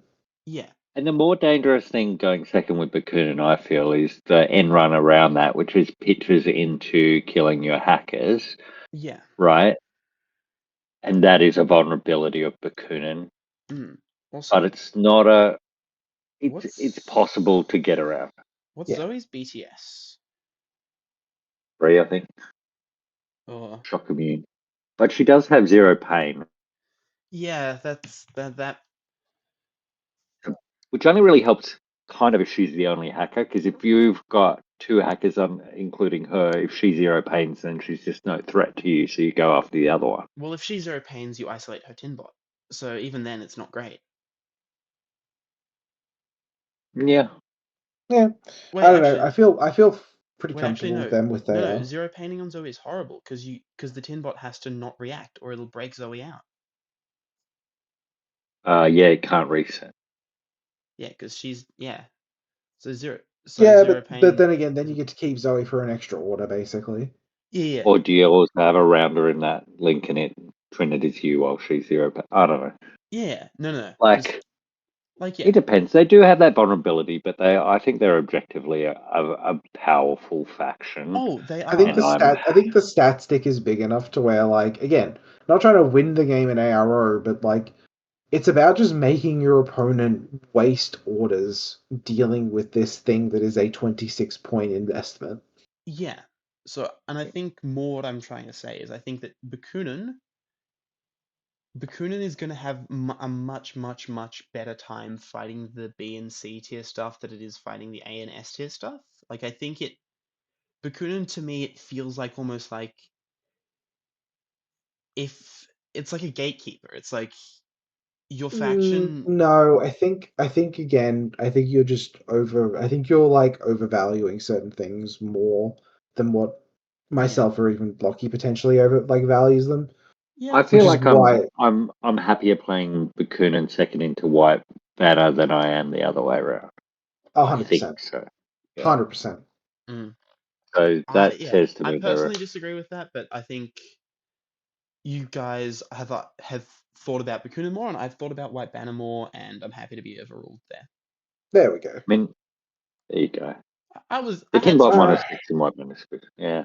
The yeah, other uh, one thing I want to say is Pano or Morats. I'm not fighting the position, but I will make the point that Morats Pano has key pieces, even though it's got great chain of command now. If you lose Joan or you lose a cutter or you lose a Swiss guard, that's a big keystone that you have two of them are lost. under Mim 6 though, and Marcus State, so like and Yeah, but they're big. if you're talking about the Swiss guard, how are you removing that in their first turn if they don't reveal it? yeah, Yeah, I'm not necessarily even saying in first turn. I'm just saying you have keystone pieces, right? That if they go away and at some stage in the game, in a game of Infinity, they are likely to. Whereas Morat's playstyle is more like okay, you can kill important things, but I'm still coming for you no matter what, because everything in my list is a pro soldier who can hurt things, right? And over 5 games, I feel like that probably matters. I don't know if it matters enough to change their positions, but it's an argument So for Morads there. I think I think if Morats is harder to play because right, there is nothing in Morats that takes a gunfight with the confidence of almost any of the guns that Pano can bring, regardless of its sectorials. Like Morats has to Yeah, fair. clench a little bit whenever they take a gunfight. Yeah, it fair. basically except with the Soggerat, but even then, it's a BS-13 guy. Yeah, and it, yeah. If we're not paying BS attack -3 the same way we are mimetism, we can't really pay the Soggerat. Yeah, Yeah. Shooting guns is good. shooting Yes. guns is good. And as is being Morats is also kind of, with the exception of exactly Rhodox, Morats is kind of an incredibly slow army. It's very slow. Like Yeah, that's fair. like it's basically Kind of good Bakunin too. no, Bakunin at least has midfield to make up for it though. Yeah, that is true. And also even then, yeah, it's like yeah, you can have some zeros to make up for that. Yeah. Oh well, I got half of my agenda. Uh, I yeah, just looking through stuff here. I think yeah, no, I was overruled on the Shinden versus Oban thing, and that's fair. Yep, yep. Yeah, what was our reasoning again for IA over Starmada? I Like don't your plethora of like 2 wound pieces. Bot Oh yeah, -6. it was oh no, Like Tinbot -6 and like 2 wound it pieces. was guns other than the Zeta was the original one we Yeah. made. Yeah. Yeah. Hacker. Yeah. No, I got overruled. Yeah. Rama is better than Aleph, who's better than MO, who's better than Torchlight. Do you have any strong pro MO feelings to put them over Aleph? Not really. Like you could probably make the argument. Like I'm not stressed either way though. Yeah, no, I'm Yeah. just doing like a final look through, seeing if there's anything. Um, do you? Ooh, I think we might put QK over Dashat, maybe, just because Sure. Dashat only has like Dashat without the Maggie feels kind of atrocious. Yeah. There's like one Dash Out player I know who'll be very happy for that to happen. Yeah, because he wants his faction to be perceived as bad. Yeah, and I think yeah, Russia is better than Shaz pretty solidly. Yeah. Mm. Yep, I Uh, think so. and okay, now this was just spite to me because I was playing Druze. Do you guys actually think Cosmo is worse than Druze? Sorry, better than Druze. Yeah, I think as Cosmo, you can at least put like a Chernobyl on the table and feel pretty comfortable. Like the tags Yeah, in that makes Druze are like a noticeable step below that. And then Also, your like other plans in Druze, Ermendinos versus Cordelia is a big drop off. yeah. I just don't rate a lot of what Druze. Like I said, Druze had like the 2 things going on with like its linked Missilbot, and that was about it. And Yeah, like the ease of pitches and X-Y's of pitches, basically. yeah, and it's also you have awful lieutenant options in Druze. You also have pretty awful lieutenant Yeah. options. You also have pretty awful lieutenant options in Ikari, but you can no, I think you get the good JSA line infantry. Okay, sweet. Yeah, no, you get Keisotsu, and yeah, you're fine. Yeah, Yep. All right. all right. I feel like we're good. I feel like we're good. So I will thank you very much for sticking through this. Just It was fun. it was very fun. remember everyone, just because we put your faction in the tariff zone, Gideon, doesn't mean that you're not a valued member of the community. Just win a 5-game tournament with them. Prove us wrong. Exactly. And even the C tier stuff, it's not that we think the faction is bad, it's that we think that it's generally not going to be Struggling. It's not going to be well positioned to win an ITS event. Sure. Due to either missing parts of like functionality or being very die roll